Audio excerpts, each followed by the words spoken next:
She was just another maintenance technician working the graveyard shift at Camp Ridgestone's motor pool, her hands perpetually stained with hydraulic fluid and engine grease that no amount of scrubbing could completely remove. Lieutenant Commander Jessica Hartwell was the kind of soldier people forgot about the moment she left the room. A 26-year-old with auburn hair always tied back in a regulation bun, oversized work coveralls that hung loose on her athletic frame, and a voice so quiet that most people had to ask her to repeat herself when she spoke.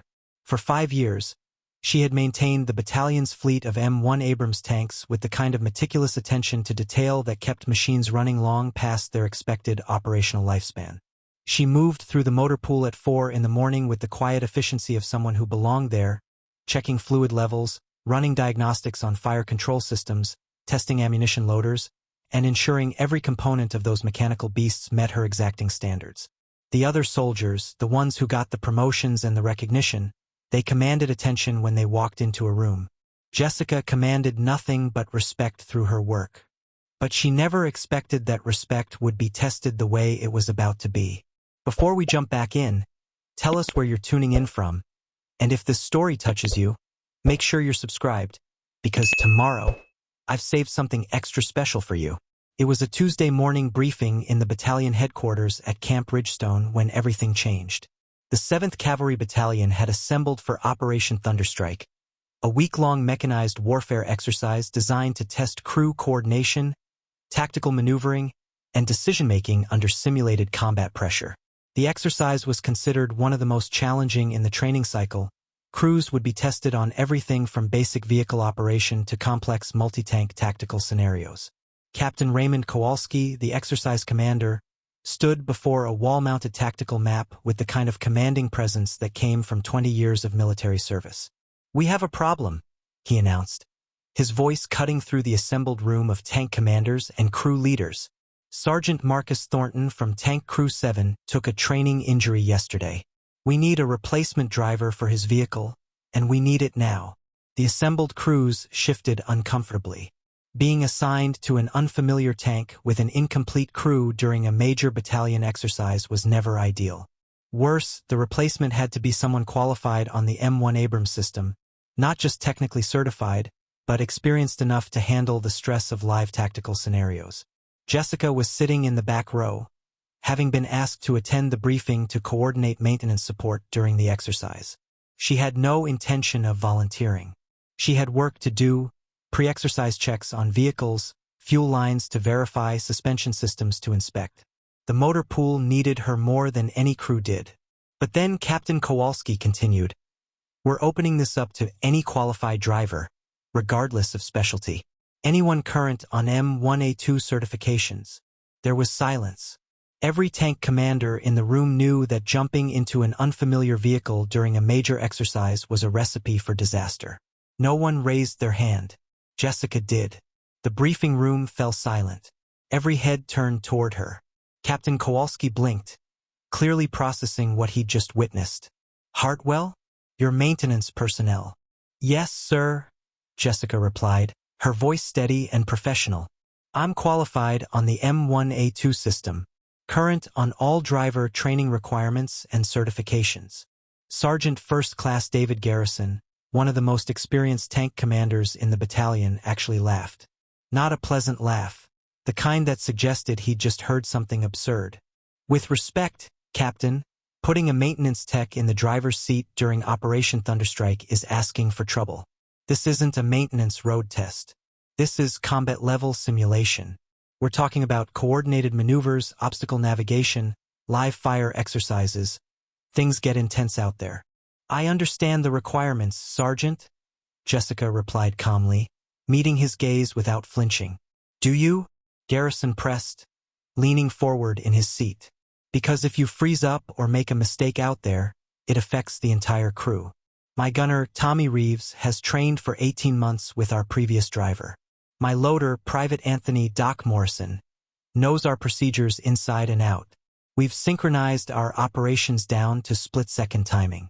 You come in here without any crew training, without any experience working with our specific team dynamic, and you're going to get someone hurt." Jessica nodded slowly, acknowledging the weight of his concerns. She understood what he was saying. She understood it completely. But she also understood something that Garrison didn't, that maintenance work had taught her more about how tanks actually operated than most drivers ever learned in their entire military careers. "Then you'll learn mine, Sergeant," she said simply. Tommy Reeves, the gunner, smirked from his position in the second row. "Learn hers? We've been perfecting our coordination for a year and a half. One person who's never sat in the driver's seat of a combat vehicle doesn't just slot in because she's got certifications." Captain Kowalski consulted his roster, his expression unreadable. "Hartwell's certifications are current. She's assigned to Tank 7 as driver. Garrison, your crew will provide gunner, loader, and tank commander positions." He looked directly at Garrison. "Make it work, Sergeant." After the briefing concluded, as crews dispersed toward their assigned vehicles for pre-exercise inspection, Garrison caught up with Jessica outside the headquarters building. The morning sun was just beginning to crest over the tree line surrounding Camp Ridgestone, casting long shadows across the parade ground. "Look," Garrison said, matching her pace as she walked toward the motor pool. "Nothing personal. I respect what you do in maintenance. But driving a tank in combat simulation is a completely different animal from moving one around the motor pool. We're talking about coordinated maneuvers, obstacle navigation, live fire exercises, maintaining tactical positioning while under fire. Things get intense out there, and when they do, people either perform or they don't." Jessica nodded, listening without interrupting. This was fair criticism. This was a valid concern. "I understand the requirements, Sergeant," she replied.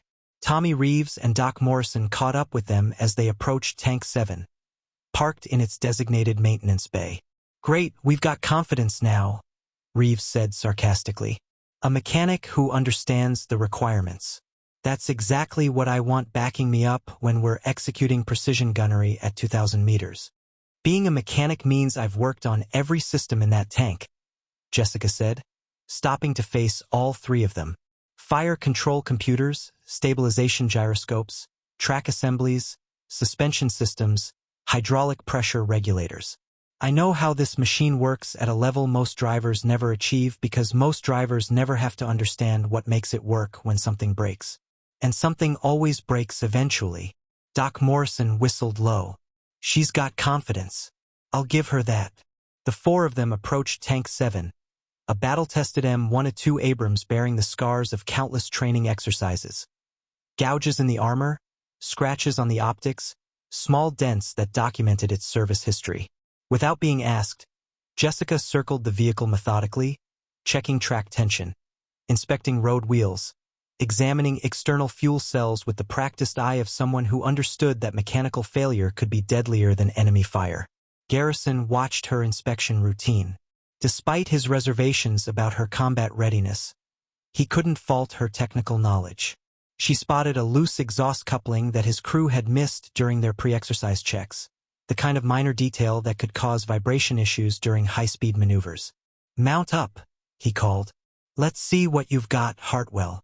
Jessica approached the driver's hatch, removed her work gloves, and placed both hands on the cold steel of the tank's hull.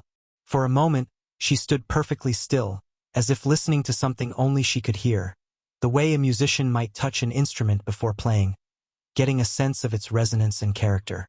Then she climbed down into the driver's compartment, settled into the seat that had been occupied by countless drivers before her, and began her startup sequence. The engine turned over with a rumble that resonated through the entire vehicle, a sound like controlled thunder. Jessica's hands moved across the controls with fluid precision, checking gauges, testing systems, bringing 70 tons of American engineering to life.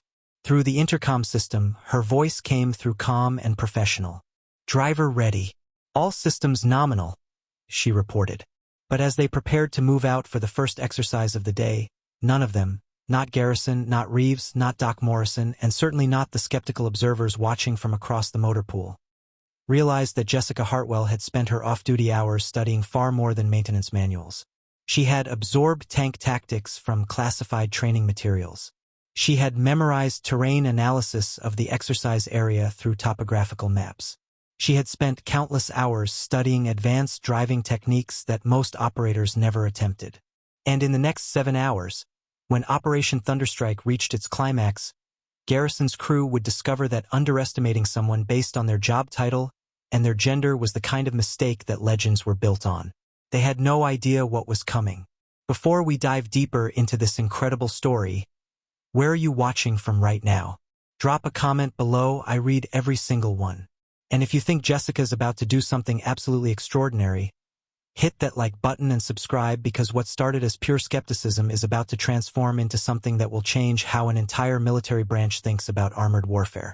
Turn on notifications so you never miss these stories of ordinary people achieving the impossible. But first, let me tell you exactly what happened when they entered that exercise area. So Jessica Hartwell had just volunteered to drive an unfamiliar tank during the most challenging exercise of the training cycle. The entire crew was skeptical. Sergeant Garrison had basically warned her that one mistake could get someone killed. And now, as the convoy of 12 M1 Abrams tanks rolled out of the staging area at Camp Ridgestone, everyone was waiting to see if she would crash and burn, literally or figuratively. The pre-dawn air carried the scent of diesel fuel, gun oil, and the kind of anticipation that comes before every major training exercise. Tank 7 rolled into position behind Tank 5 in the convoy column, and Jessica maintained perfect spacing as they navigated the winding dirt roads that led toward Exercise Area Bravo, a 12,000-acre training ground dotted with concrete obstacles, wooden targets, and natural barriers that would test every aspect of armored vehicle operation. Driver, maintain interval. Garrison's voice crackled through the intercom from his commander's position in the turret. We're approaching the first checkpoint at grid 223447. Stay focused. Copy TC, Jessica responded, using the standard abbreviation for tank commander. Her hands rested lightly on the steering yoke, feeling the subtle vibrations that told her everything about Tank 7's mechanical condition. The transmission was running slightly warm, but within acceptable parameters. The left track needed tension adjustment, but it would hold for the initial phases of the exercise. She'd already identified these issues during pre-exercise inspection, the kind of attention to detail that separated competent operators from exceptional ones. Through his periscope in the commander's position, Tommy Reeves watched the terrain ahead with the practiced eye of a gunner who'd trained on this course a dozen times. This is easy stuff, he muttered to Doc Morrison over the crew intercom. Wait until we hit the forest section. That's where inexperience shows. The column halted at Checkpoint Alpha, a clearing dominated by a camouflaged command post and communication vehicles. Exercise controllers moved between the tanks, conducting safety briefings and distributing updated intelligence for the day's scenario. Jessica engaged the parking brake and performed her standard shutdown checklist, even though they'd only be stopped for 20 minutes. Every procedure mattered. Every detail counted. Garrison climbed out of the commander's hatch to receive the mission briefing. When he returned, his expression was unreadable. Scenario is a breakthrough operation, he explained to his crew through the intercom. We're advancing through contested terrain toward Hill 412. The route includes 2 creek crossings, dense forest sections, and what the map designates as rough terrain. Blue Force has to reach the objective in under 3 hours. Jessica studied her tactical map in the driver's compartment. She'd already memorized this route during her off-duty study sessions. She knew the elevation changes. She understood which sections would challenge the suspension systems. She'd calculated optimal approach angles for the creek crossings based on water depth estimates and bottom composition data from previous exercises. But she said nothing. The column moved out, resuming formation as they approached the first real challenge. Blackwood Forest. The trail narrowed considerably as they entered dense pine woodland, barely wide enough for a 70-ton Abrams to pass without scraping vegetation on either side. This was where inexperienced drivers made mistakes, getting distracted by the visual limitations, overcompensating on steering inputs, creating situations that could damage the vehicle or, worse, cause them to lose position information. Jessica adjusted her speed constantly, reading the terrain ahead through her 3 periscopes while listening to Garrison's guidance from above. Her view was limited to narrow viewing ports, which meant she depended entirely on her tank commander's directions and her own understanding of how the vehicle would respond to terrain changes. Driver, obstacle ahead, Garrison called. Tree down across the road, blocking the path.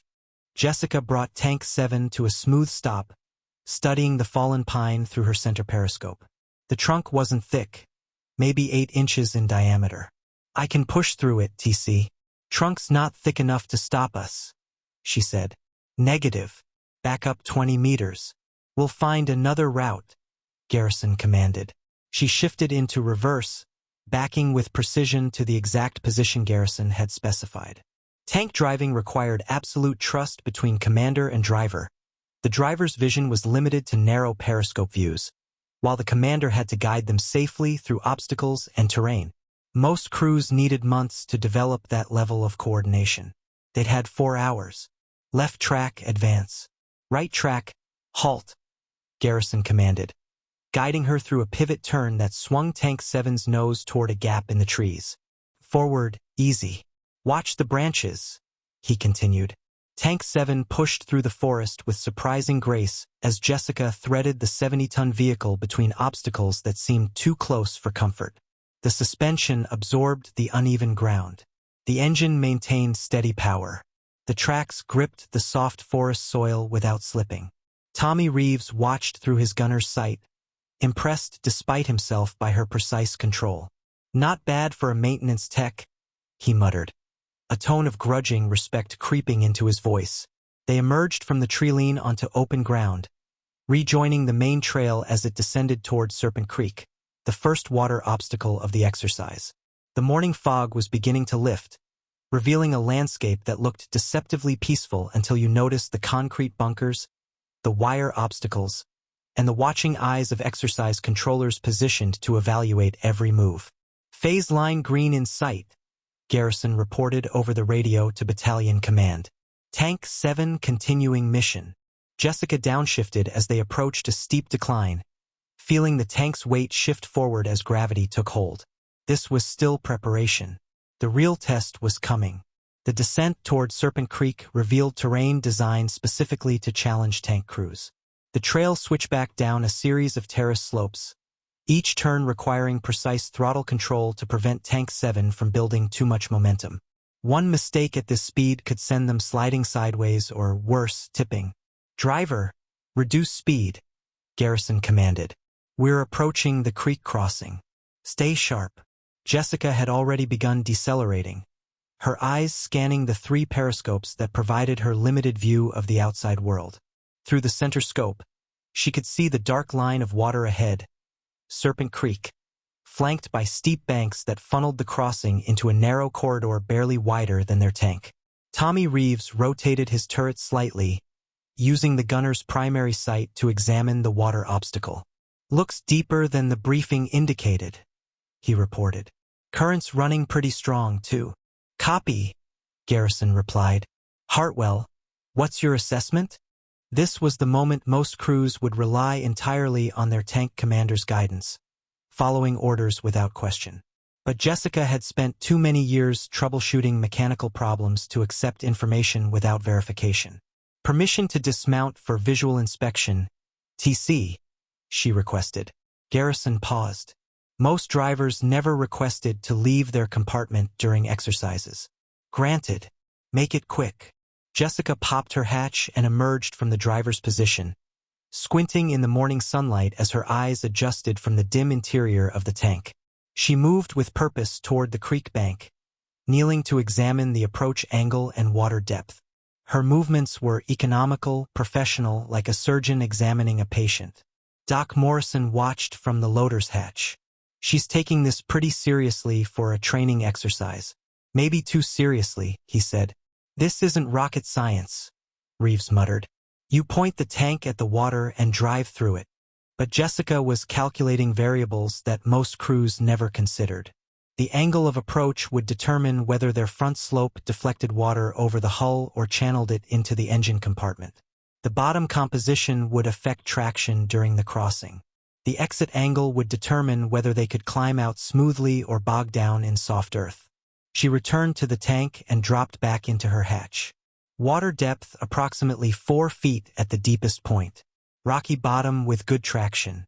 Recommend approach angle 15 degrees left of center to account for current drift, she reported. Garrison blinked. Most drivers would have simply said, "Looks good," or asked for guidance. Jessica had provided a tactical assessment that belonged in an advanced armor course. "Copy your recommendation," he said, unsure whether to be impressed or concerned. "Execute crossing." Jessica selected the appropriate gear and eased Tank 7 toward the water. The tank's nose dipped as they entered Serpent Creek, sending a spray of muddy water cascading over the hull. She maintained steady throttle, feeling the current push against their left side exactly as she'd predicted. The engine note changed as water reached the air intake louvers, but remained strong and steady. Jessica made minute adjustments to their heading, compensating for the current's force while keeping them aligned with the exit point on the far bank. Through the intercom, she could hear Reeves calling out depth readings from his position. 4.5 feet. Holding steady at 5 feet. Bottom solid, he reported as they reached the deepest point of the crossing. Water was lapping at the base of the turret ring. This was the critical moment when mechanical sympathy separated competent drivers from exceptional ones. Jessica increased power slightly, feeling the tracks bite into the rocky creek bottom as they began climbing toward the far shore. "Nice work," Garrison admitted as they emerged from the water, excess moisture streaming from every surface of Tank 7. "Clean crossing. Professional execution." But Jessica was already focused on the next challenge. According to her route card, they were approaching Exercise Area Charlie, where the terrain would become significantly more complex. She'd studied the topographical maps during her off-duty hours, memorizing elevation changes, identifying potential problem areas, developing contingency plans for scenarios that might never occur. The radio crackled with reports from other crews encountering difficulties. Alpha 15 experiencing transmission problems. Charlie 22 requesting recovery assistance through a tracked obstacle field. But Tank 7 rolled forward smoothly, its systems performing flawlessly, its driver demonstrating a level of mechanical understanding that went far beyond standard operator training. Garrison keyed his microphone. "Battalion, Tank 7 in good shape. Continuing toward objective." Back at the command post, Captain Kowalski reviewed the performance data from the first phase. Tank 7's metrics were solid. No mechanical failures, no driving errors, no safety violations. The crew was performing within acceptable parameters. But the real test was still ahead, because Jessica Hartwell had just proven she could handle basic competence. She could navigate terrain, manage water crossings, and maintain vehicle control under challenging conditions. But what happened when the exercise escalated? What happened when the challenge became something that required more than just competence? What happened when she had to do something no one thought was possible? If you're wondering how Jessica went from just passing the first test to doing something that would reshape an entire military institution, you're about to find out. Because the next phase of Operation Thunderstrike wasn't designed to test basic driving skills. It was designed to test the limits of what an M1 Abrams could actually do. And Jessica was about to show them capabilities they never knew existed. Drop a comment telling us, do you think she's just gotten lucky so far? Or is there something more going on? And if you think the best part of this story is still coming, hit that like button and subscribe, because when we get to the moment that changes everything, you're going to want to see it unfold. We'll be right back with the next challenge. Don't go anywhere. The afternoon sun beat down on the training grounds as Tank 7 approached the most challenging section of Operation Thunderstrike, the Ridgeline Gauntlet. This wasn't just another obstacle course. This was a section of terrain that had been humbling tank crews for nearly 2 decades. A concrete maze designed by engineers who understood exactly how to separate average operators from exceptional ones. Jessica had studied this particular obstacle course for weeks during her off-duty hours. She'd analyzed the spacing between concrete barriers, calculated the turning radii required for precision maneuvers, and memorized the specific geometry of each section. Most crews approached the Ridgeline Gauntlet with caution, creeping forward at minimum speed while their tank commander provided constant guidance. The average completion time was 12 to 15 minutes, with most crews requiring multiple stops to assess each section before proceeding. But as Tank 7 crested the low ridge and the full scope of the obstacle course revealed itself, Jessica saw something different than what the designers intended. She saw a system, not a series of separate problems, but an integrated challenge with hidden solutions waiting for someone with the right perspective to discover them. Jesus, look at that nightmare, Doc Morrison breathed, looking out over the obstacle course from his loader's position. The ridgeline gauntlet stretched across nearly 200 meters of terrain, featuring massive concrete blocks arranged in a serpentine pattern, steel posts jutting from the ground at precise intervals, steep ramps designed to test climbing ability, and narrow gaps that required millimeter precision to navigate. Who designed this sadistic obstacle course? Reeves muttered from his gunner's position. Engineers with too much time and a significant grudge against tank crews, Garrison replied. He keyed his microphone to battalion command. Tank 7 approaching the ridgeline gauntlet. Beginning obstacle negotiation. Copy, Tank 7, came the exercise controller's response. Your previous completion time to beat is 14 minutes 37 seconds. Current elapsed time for exercise is 1 hour, 43 minutes. Proceed when ready. Jessica positioned Tank 7 at the entrance to the obstacle course, studying the layout through her periscopes.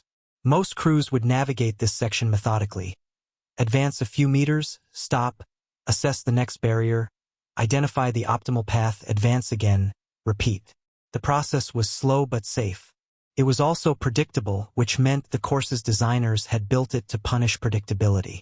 But Jessica had spent years troubleshooting mechanical failures in impossibly tight spaces. When you needed to move a damaged 70-ton vehicle through confined areas in the motor pool, you learned to see pathways that conventional thinking would never identify. You learned to exploit the machine's actual capabilities rather than operating within conservative safety margins. TC, request permission to take point for this section, Jessica said quietly over the intercom. Garrison frowned. Drivers didn't typically request to lead navigation through complex terrain. Explain your thinking, Hartwell. I see a faster route through the obstacles, but it requires precise execution and maintaining momentum through sections where standard procedure would call for stopping and reassessing, Jessica replied, her voice steady and professional. Tommy Reeves laughed nervously from the gunner's position. Faster through the ridgeline gauntlet? This course is specifically designed to slow everyone down. That's the whole point. That's one way to approach it, Jessica acknowledged. The course is designed to test conventional thinking, to force crews into slow, methodical navigation. But there's another way through. A path that requires understanding the mechanical tolerances and applying them strategically rather than defensively. The radio crackled with updates from other crews already engaged with the obstacle course. Alpha 18 negotiating barrier complex. Progress slow but steady. Charlie 11 requesting guidance around damaged concrete block.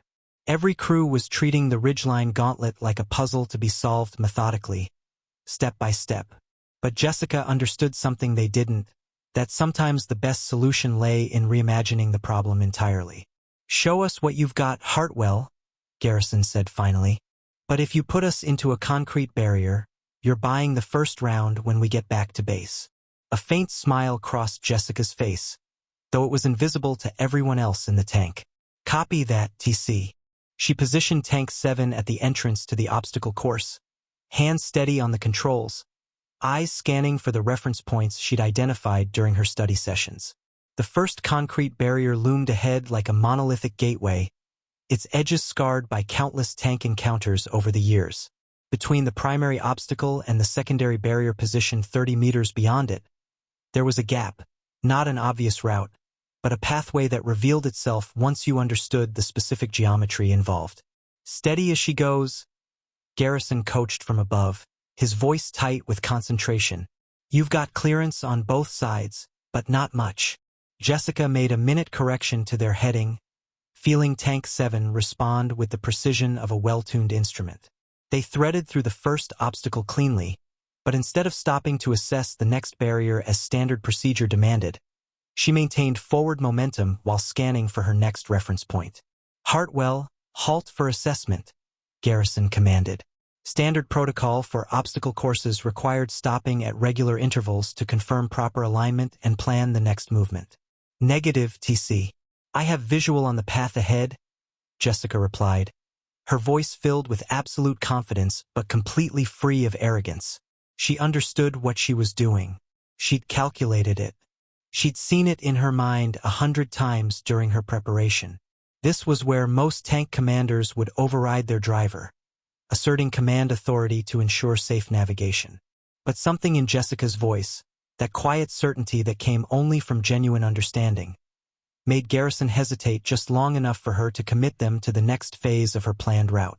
The second obstacle was more complex, requiring a 30-degree turn between barriers while maintaining clearance from steel posts that jutted up like mechanical teeth designed to catch any tank that approached with improper alignment. Jessica downshifted and applied differential steering, pivoting Tank 7 through the turn with a smoothness that seemed to defy the complexity of the maneuver.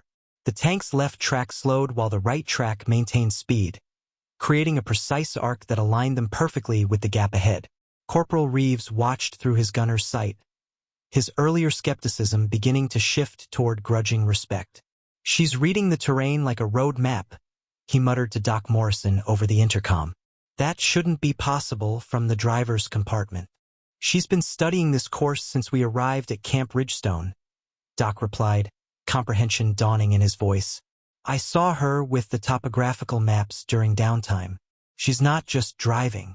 She's calculated every inch of this thing." The third section of the gauntlet required precise elevation control as they navigated a series of tiered concrete steps. Each level was just high enough to challenge the M1's climbing ability while narrow enough to require perfect alignment. Jessica approached the first step at an angle most crews wouldn't attempt, using the tank's momentum and the specific geometry of their approach to carry them up and over in one smooth motion rather than the stop-and-climb method that most drivers used. "How did she know that would work?" Reeves asked, genuinely puzzled. The maneuver Jessica had just executed wasn't in any driver's manual he'd studied. It required understanding the tank's weight distribution, suspension characteristics, and mechanical response to specific input combinations, the kind of knowledge that came from maintenance work rather than driving experience. Jessica was already lining up for the fourth obstacle, a serpentine path between staggered concrete blocks that forced most crews into a series of stop-and-go movements.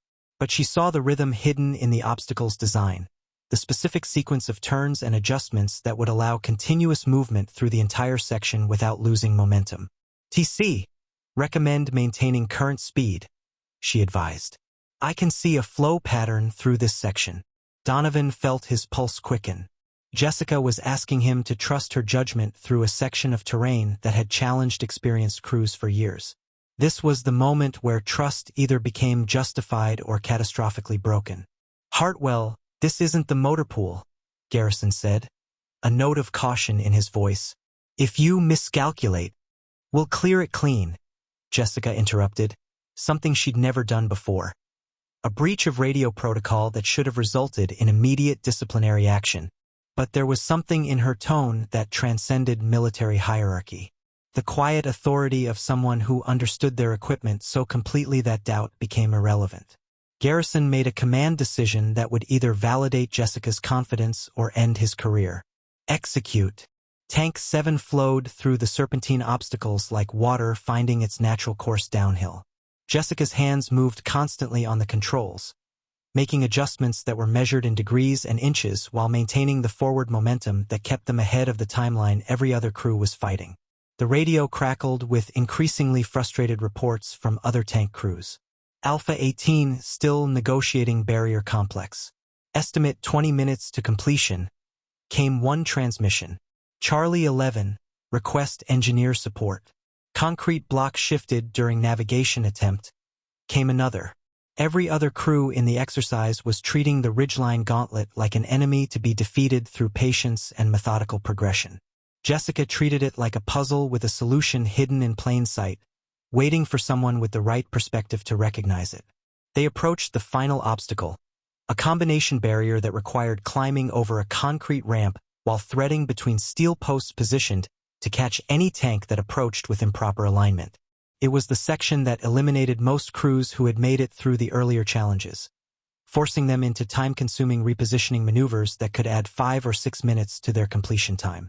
Jessica studied the obstacle through her periscopes, calculating approach angles and timing sequences with the precision of an engineer solving a mathematical equation. She'd identified the key insight that made this obstacle conquerable. It wasn't designed to be approached head-on. The optimal approach came from a completely different angle. TC recommend approach from grid bearing 285, she said, using precise military terminology to describe an angle that would take them 40 meters out of their way but align them with a gap most crews never noticed. Garrison checked his map. The bearing Jessica had specified would take them in what appeared to be the most difficult direction possible. Hartwell, that's not the designated route.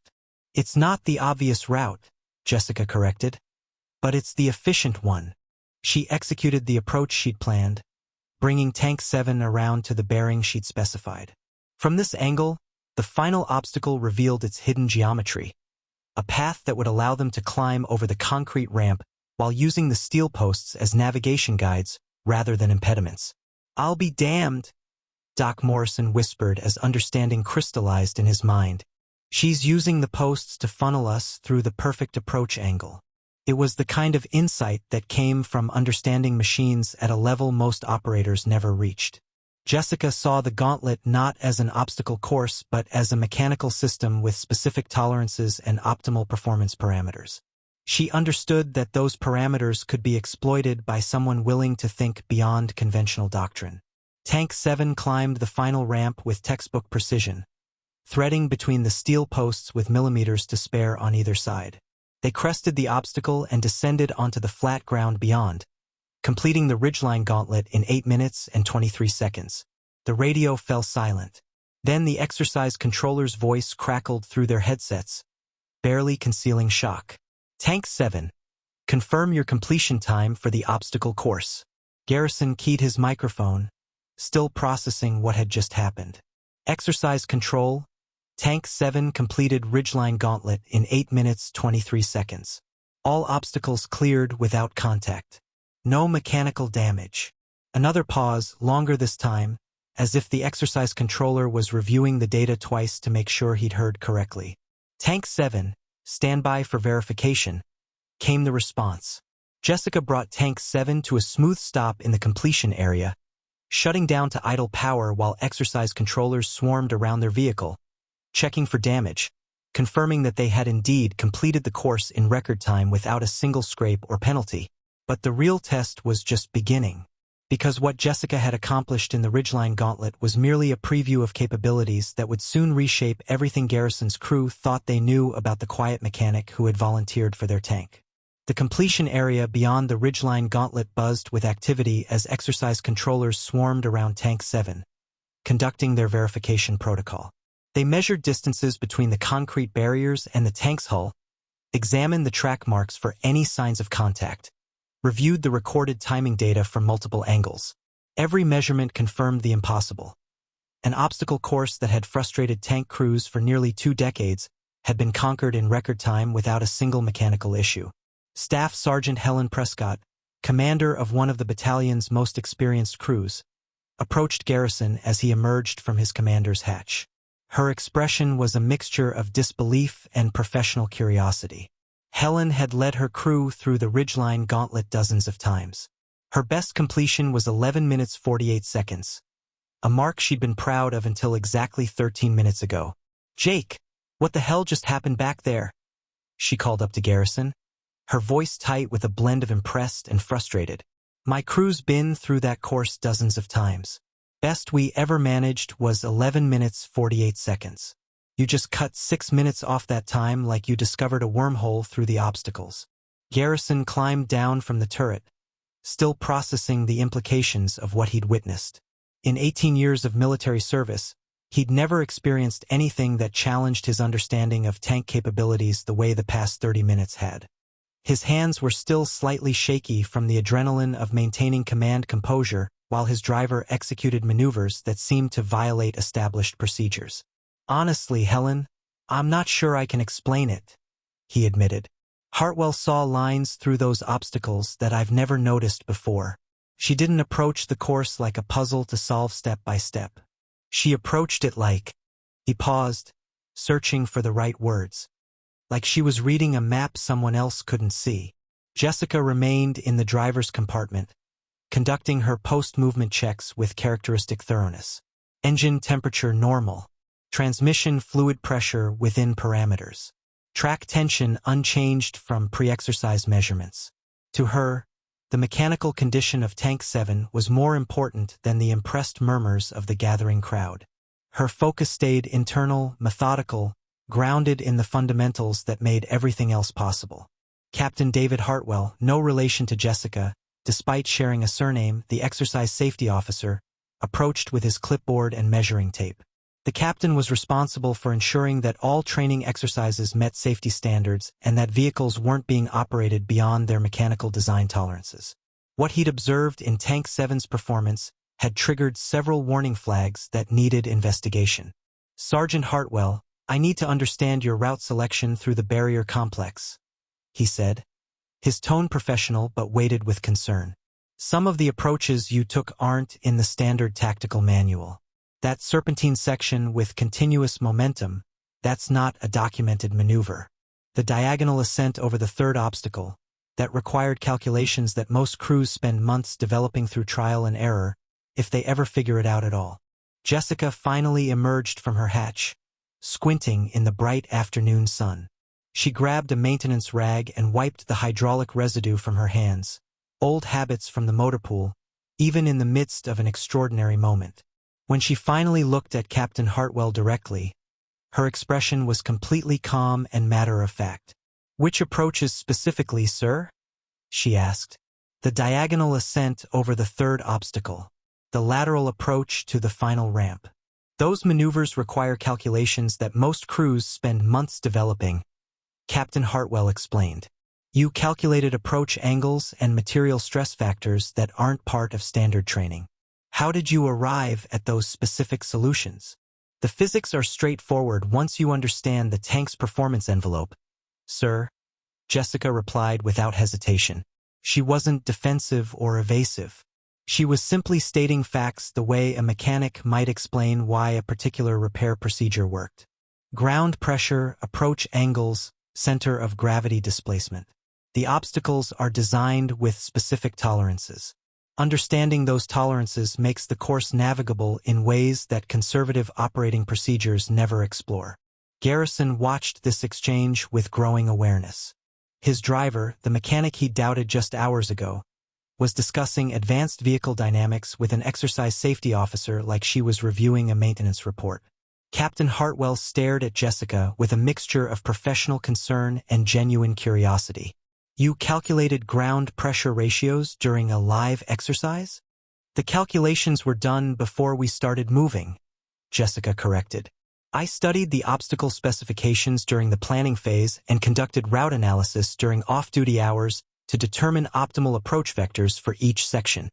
Tommy Reeves had climbed out of the gunner's position and was listening to this exchange with growing amazement. You studied obstacle specifications. Where did you even find that information? Jessica shrugged. Engineering documents are available through the Training Support Office. Most people don't request them. But understanding the design parameters, the weight limits, the material composition, the structural load points, that information determines how the obstacle will respond to vehicle interaction. The gathering crowd of tank crews and exercise personnel fell silent. Studying engineering specifications wasn't unusual for maintenance personnel.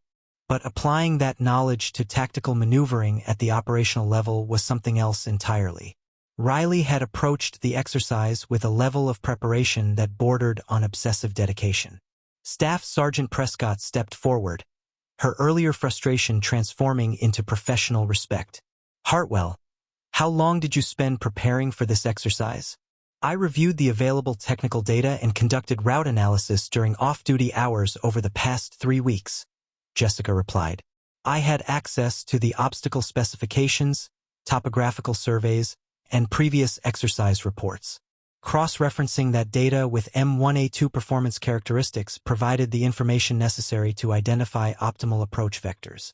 Doc Morrison laughed, not mockingly, but with genuine appreciation for the methodical nature of her preparation. Most of us just showed up and figured we'd wing it. You spent 3 weeks analyzing engineering specifications. Major Catherine Reynolds arrived at the completion area in her command vehicle, having received preliminary reports about Tank 7's performance that she'd initially assumed were measurement errors or controller mistakes. She approached Jessica with the focused attention of someone trying to solve an unexpected puzzle. Major Reynolds commanded the entire exercise operation and had overseen Operation Thunderstrike for the past 6 iterations. She'd never seen anything approach Tank 7's performance metrics. Sergeant Hartwell, your completion time represents a significant deviation from established baseline performance, the Major said, her voice carrying the weight of command authority tempered with genuine scientific curiosity. You completed a course in 8 minutes 23 seconds that has never been completed in under 11 minutes across hundreds of training cycles.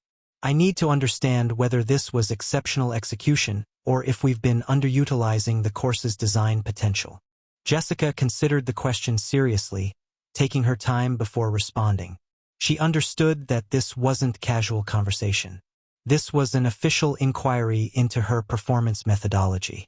The course is designed to test conventional tactical thinking, she began, speaking with the same precision she used in the motor pool when explaining mechanical failures to her supervisors. Most crews approach each obstacle as a separate problem requiring individual solutions, but the obstacles form an integrated system with optimal flow patterns. Flow patterns. Major Reynolds repeated, the concept clearly novel in her experience. Yes, ma'am. Like components in an engine, Jessica explained, her voice steady and educational. Each part serves a specific function, but the overall performance depends on how the parts work together. The Ridgeline Gauntlet isn't 12 individual obstacles. It's one complex mechanism with multiple operational phases. Understanding the system at that level reveals solutions that conventional obstacle-by-obstacle analysis never identifies. The assembled tank crews exchanged glances. Jessica was describing tactical terrain using engineering terminology, applying mechanical principles to military maneuvering in ways none of them had considered. Garrison found himself in the unusual position of defending a subordinate's expertise to his superiors. Ma'am, I can confirm that Sergeant Hartwell's performance exceeded my expectations significantly, he said, his voice steady and authoritative. Her route selection and execution were unconventional but effective. She identified approach angles that aren't covered in the training manuals. She executed precision maneuvers that require a level of mechanical sympathy I've rarely encountered. Captain Hartwell consulted his notes, the exercise safety officer pressing for more specific technical understanding.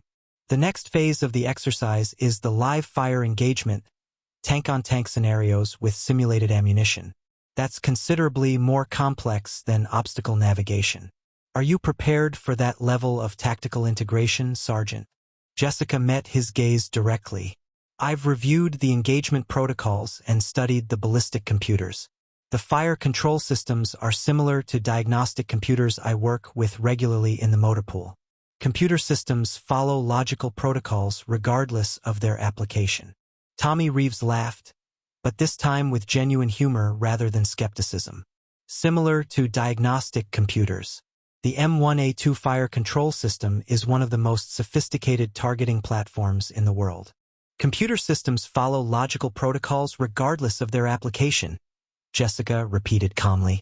Input parameters, processing algorithms, output results. The complexity doesn't change the fundamental operational principles.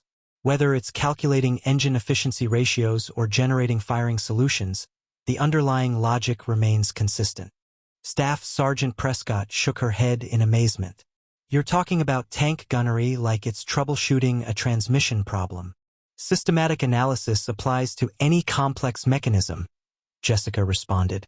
Whether it's identifying engine malfunctions or calculating firing solutions, the methodology is fundamentally identical. Observe the system, understand the variables, calculate the optimization. Major Reynolds made rapid notes on her tactical pad, her expression shifting from skeptical to intrigued. She understood what she was witnessing, not just exceptional driving skill, but a fundamentally different approach to armored vehicle operation. An approach that integrated mechanical expertise with tactical doctrine in ways that challenged decades of training methodology. Sergeant Hartwell, Your approach to this exercise represents a significant departure from standard training methodology, Major Reynolds said slowly. I'm interested to see how your analytical methods translate to dynamic combat scenarios. You've demonstrated exceptional obstacle navigation and systematic problem solving. Now we need to see if that approach works when the variables become unpredictable and timing becomes critical. The radio crackled with reports from other crews still struggling with challenges that Jessica had navigated effortlessly. Alpha 14 requesting engineer assistance for a damaged track. Charlie 19 completing the Ridgeline Gauntlet in 12 minutes 40 seconds, still well behind Jessica's record. Around the gathering crowd, military personnel began murmuring among themselves. Word was spreading through the battalion. The quiet mechanic who'd volunteered for an unfamiliar tank had just rewritten the performance baseline for one of the most challenging sections of Operation Thunderstrike. And she'd done it not through superhuman driving skill, but through methodical analysis and systematic understanding of mechanical principles. The revelation shifted the narrative. Jessica Hartwell wasn't an exceptional driver who'd gotten lucky. She was someone who'd approached tank operation like an engineer approaches a complex system, identifying the variables, understanding the design parameters, calculating the optimal solutions. And the exercise was only halfway complete. The live fire range stretched across a valley that looked like the surface of an alien planet, scarred by countless training exercises and pockmarked with impact craters from years of tank gunnery practice. Concrete targets in the shapes of enemy vehicles dotted the landscape at distances ranging from 800 to 3,000 meters. Each target was equipped with sensors that would register hits and calculate scoring based on accuracy, reaction time, and tactical decision-making. This was where driving competence intersected with gunnery excellence, where the relationship between driver and gunner became the determining factor in crew performance. Tank 7 took its position at firing point Delta, one of 6 prepared positions overlooking the engagement area. Jessica performed her standard pre-movement checks while listening to the fire mission briefing over the radio. Her hands moved through the familiar routine, checking fuel pressure, verifying ammunition loadout, confirming hydraulic system integrity. To most observers, she was simply performing her duty as a driver. But Jessica was doing something more fundamental.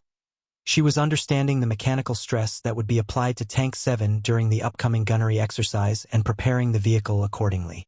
All crews, this is exercise control, came the battalion commander's voice over the tactical frequency. The scenario calls for engaging multiple targets while maneuvering through designated corridors. You will be moving and shooting simultaneously. This tests your ability to balance accurate gunnery with tactical movement. Failure to maintain firing stability will result in misses. Failure to maintain tactical positioning will result in simulated damage. Crews are authorized to proceed when ready. Garrison's voice came through the intercom, calm and professional. Tank 7, we're going to be moving and shooting simultaneously. That means you'll need to provide a stable firing platform while navigating rough terrain. Every bump, every adjustment you make affects Reeves' targeting solution. Think you can handle that? Jessica studied the topographical display on her driver's information panel. The engagement area included several elevation changes, soft ground near a seasonal creek bed, and scattered obstacles that would force constant course corrections. It was deliberately designed to create instability, to force drivers into situations where maintaining platform stability required more than just competent vehicle control. Roger TC, Jessica replied, her voice steady. Recommend we discuss coordination between movement and fire commands before we begin. Gunnery effectiveness depends on chassis stability during the firing sequence. If we coordinate movement patterns with engagement windows, we can optimize both mobility and accuracy simultaneously. The comment drew strange looks from her crewmates through the intercom. Most drivers focused exclusively on getting from point A to point B without getting stuck or hitting obstacles. They understood their role as separate from gunnery operations. The driver kept the tank moving, the gunner did the shooting, and coordination happened naturally through experience. But Jessica was proposing to integrate driving technique directly with fire control procedures at a level that required understanding both systems equally well. Coordination between movement and fire commands, Garrison said carefully, clearly processing what she was suggesting. Hartwell, how much do you know about the fire control computer? I've performed maintenance on the ballistic computer array, the laser rangefinder assembly, and the stabilization gyroscopes, Jessica replied without hesitation. The system calculates firing solutions based on range, target motion, atmospheric conditions, and vehicle movement parameters. The fire control computer compensates for chassis motion during firing, but that compensation has mechanical limits. If the driver provides a stable platform during target acquisition and maintains predictable movement during engagement, the system's accuracy improves significantly. Doc Morrison, loading practice rounds into the main gun, paused in his work. He understood what Jessica was saying but needed to hear it confirmed. You're telling me that driving technique affects gunnery scores? Every mechanical system has optimal operating conditions, Jessica explained. The fire control computer works best when vehicle motion falls within specific parameters. Most drivers aren't aware of those parameters, but understanding them enables tactical improvements across the entire crew's performance. Tommy Reeves rotated in his gunner's seat, his earlier skepticism about working with an unfamiliar driver completely transformed by her performance in the obstacle course. You're suggesting that you can time your driving to match my targeting sequence? Not just match it, optimize it, Jessica corrected. The stabilization system sends movement data to multiple vehicle subsystems. That information is available on the driver's display if you know how to interpret it. Monitoring your fire control inputs while executing tactical maneuvers allows me to coordinate chassis motion with ballistic computer calculations. Garrison made a command decision. He could ignore Jessica's suggestion and proceed with standard procedures, keep the tank stable, maintain positioning, let Reeves handle the targeting. That was the conventional approach, the method that had worked for decades. But conventional approaches hadn't produced the kind of performance Jessica had demonstrated in the obstacle course. And he was beginning to understand that conventional thinking wasn't going to unlock the full potential of his crew. Proceed with your coordination strategy, he ordered. Let's see if understanding the system better actually translates into better performance. The exercise controller's voice crackled through the radio. All stations commence live fire exercise. Engage targets as they appear. Time limit 15 minutes. Fire when ready. The first target materialized at 1,200 meters, a pop-up silhouette representing an enemy tank.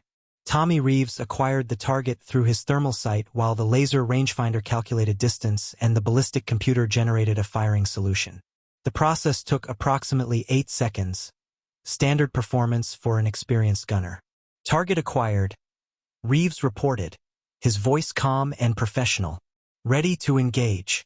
Driver, advance to position Charlie, Garrison commanded, indicating a tactical position that would provide optimal fields of fire. Maintain firing stability.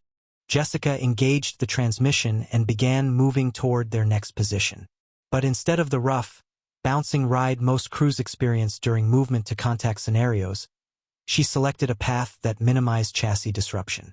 She'd identified microterrain features that would provide the smoothest possible ride while maintaining tactical positioning. Her speed was controlled, her movements deliberate, her throttle inputs measured in precise increments rather than aggressive acceleration and braking. The tactical radio remained silent on their frequency. Garrison wasn't providing constant guidance. He was simply monitoring, allowing Jessica's methodical approach to unfold. Fire, Garrison ordered. The main gun erupted with a sound like controlled thunder, sending a practice round downrange toward the target at velocity exceeding 800 meters per second. Despite moving at 20 kilometers per hour over broken ground, the shot struck dead center, a direct hit that registered immediately on the exercise control system. Target destroyed, the exercise controller announced, and for the first time, Jessica heard a note of surprise in his voice. Excellent shot, Tank 7. Moving engagement while advancing, that's advanced crew coordination. Reeves stared at his targeting display in amazement. I barely had to adjust for movement. The platform was rock steady. I've never maintained lock like that while moving. That's because Hartwell is timing her driving to your targeting cycle, Doc Morrison said, understanding crystallizing in his voice. She's managing the vehicle to optimize your fire control system's performance. The exercise controller called out the next target. 2 o'clock, 1,800 meters. Target moving left to right. Garrison called out, "Driver, position for engagement." Jessica had already spotted optimal firing ground 70 meters to their right. Slightly elevated terrain that would provide clear fields of fire while offering partial hull-down protection. She maneuvered Tank 7 into position with movement so smooth that Reeves could maintain target acquisition throughout the entire approach. There was no bouncing, no sudden acceleration or deceleration, no jarring movements that would have disrupted his targeting solution. How is she doing that? Reeves wondered, watching the horizon remain perfectly steady through his vision blocks despite their movement across rough terrain. The platform stability was phenomenal, better than anything he'd experienced even with drivers who'd been working with his crew for years. The second target appeared, followed quickly by a third. Jessica coordinated her driving with the engagement sequence, providing stability during target acquisition, optimal positioning for each shot, and immediate movement to the next firing position. It was a level of crew coordination that most teams required months to develop. Yet their performance was beginning to attract attention beyond their own crew. Other tank commanders monitoring the tactical frequency could hear the rapid succession of target confirmations from Tank 7's position. Preparing and narrating this story took us a lot of time, so if you are enjoying it, subscribe to our channel. It means a lot to us. Now back to the story. Alpha 16 to exercise control. Came a transmission from another crew's tank commander. Request confirmation on Tank 7's target count. Those engagement times seem inaccurate. Tank 7, confirm your target count. The exercise controller responded. Tank 7. Jessica's voice came through the radio. Calm, professional, completely unaffected by the attention. 6 targets engaged. 6 targets destroyed. Current elapsed time 8 minutes 30 seconds. The achievement was extraordinary. Most crews managed 3 or 4 targets in the allotted time with accuracy rates around 70%. Tank 7 was running perfect scores while maintaining a pace that exceeded normal expectations. The battalion's best gunnery crew would have been proud to match their performance. An improvised crew with a driver who'd never trained with them before was redefining performance standards in real time. Staff Sergeant Prescott, monitoring from her own firing position, keyed her microphone. Jake, what's your secret over there? Your gunnery scores are off the charts. Garrison paused before responding. He was beginning to understand that Jessica's impact on their performance extended far beyond simple driving competence. She was fundamentally changing how their crew operated as an integrated system. We've got good coordination between driver and gunner, he replied diplomatically. Hartwell's providing a firing platform that allows Reeves to work without compensation adjustments. Coordination? Hell, Prescott shot back. Nobody gets those kinds of scores without exceptional crew integration. How long have you been training together? The question hung in the air because the honest answer was embarrassing. They'd been training together for exactly 9 hours since the morning briefing. Everything they were accomplishing was happening in real time without the months of practice that normally preceded this level of performance. The 7th target appeared at maximum engagement range, 3,000 meters across broken terrain that would challenge both gunnery and driving skills. Most crews approached long-range engagements by stopping, stabilizing, and taking careful aim. But Jessica saw an opportunity to demonstrate capabilities that transcended standard tactical procedures. TC, recommend we engage while moving, Jessica said quietly over the intercom. I can provide a stable platform through the engagement window. Reeves laughed nervously. Moving engagement at 3,000 meters. That's expert-level stuff, Hartwell. I've never attempted that shot. The ballistic computer can handle the calculations, Jessica replied. I'll handle the platform stability. The fire control system's accuracy improves when vehicle motion follows predictable patterns within the stabilization system's compensation parameters. Garrison faced a command decision. Standard procedures called for stationary engagement at maximum range, but their performance throughout the exercise had exceeded every standard procedure they'd encountered. Riley hadn't been wrong yet. Execute moving engagement, he ordered. Jessica selected the optimal approach route, calculating speed and direction to provide Reeves with the smoothest possible firing platform while closing distance to improve hit probability. She coordinated her movement with the fire control computer's tracking sequence, maintaining precise speed control that allowed the system to generate an accurate firing solution despite their motion. She understood the mechanical characteristics of Tank 7 so completely that she could modulate acceleration and deceleration to align with the ballistic computer's compensation cycles. Steady, steady, fire, she advised, her voice providing timing cues that synchronized movement with weapons system operation. The practice round screamed downrange, covering 3,000 meters in less than 4 seconds before striking the target with pinpoint accuracy. Target destroyed, came the controller's voice, but now with a note of amazement that went beyond professional respect.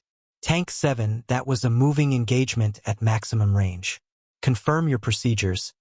The exercise controller transmitted, his voice tight with disbelief. Every crew on the range was listening now, trying to understand how a mechanic and an improvised crew were redefining performance standards in real time. But what they were witnessing was only the beginning. Because Jessica Hartwell had just proven that her understanding didn't stop at driving techniques or obstacle navigation. She understood how all of Tank 7's systems worked together, how driver inputs affected fire control performance, how tactical positioning influenced gunnery accuracy, how mechanical knowledge could be applied to every aspect of armored warfare. She wasn't just operating the vehicle. She was orchestrating an integrated weapons system with the precision of a conductor leading a symphony. And the most dramatic demonstration of her capabilities was still ahead. The exercise scenario shifted dramatically as the afternoon progressed. The initial phase of Operation Thunderstrike had focused on static and semi-dynamic gunnery challenges, controlled environments where variables could be managed and performance metrics clearly measured. But the final phase introduced a completely different level of complexity. The exercise controller's voice came through the radio with new tactical instructions that fundamentally changed the nature of the challenge. All stations, prepare for dynamic engagement phase. Red Force armor is advancing through Sector 7. Blue Force will conduct movement to contact and engage targets of opportunity. This is free maneuver. Crews are authorized to select their own routes and engagement positions. Red Force assets are being controlled by exercise personnel utilizing automated movement protocols. Engagement will occur in real time with unpredictable target positioning. All crews, this is live scenario. Tactical decisions will be your own. Control standing by. Major Reynolds had introduced what training specialists called the wildcard element, the factor that separated routine training from genuine tactical challenges. Instead of engaging stationary targets from predetermined positions, Tank 7 and the other crews would now face simulated enemy tanks operated by experienced controller teams moving unpredictably across terrain that offered both opportunities and dangers. Jessica studied her tactical display as red icons began appearing across the engagement area. 3 enemy tank positions moving in coordinated formation, seeking positions where they could engage Blue Force vehicles with advantage. The scenario had transformed from a gunnery exercise into something resembling actual combat, terrain-dependent, time-pressured, and requiring real-time tactical decision-making. All crews, tactical situation developing, came the exercise controller's voice. Red Force elements have achieved positioning for engagement. Blue Force must maneuver to engage or defend. Crew commanders, your tactical decisions are your responsibility. Proceed. Garrison studied his tactical map, analyzing the red icons that represented approaching enemy tanks.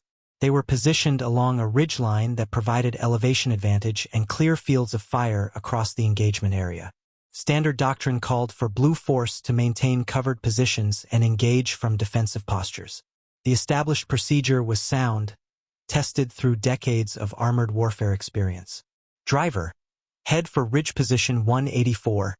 Garrison commanded, indicating elevated ground that would provide overwatch of the enemy advance routes. Standard approach. Use the terrain for concealment. Jessica examined the topographical data on her driver's display, calculating multiple approach routes to the designated position. Garrison's route was tactically sound. It would keep them hidden until they crested the hill, providing concealment and an unexpected engagement position. It was exactly what every other crew would attempt. It was doctrine applied correctly, procedure executed precisely. It was also completely predictable, which meant the Red Force controllers would anticipate exactly where Blue Force vehicles would position themselves. Jessica's voice came through the intercom, measured and thoughtful.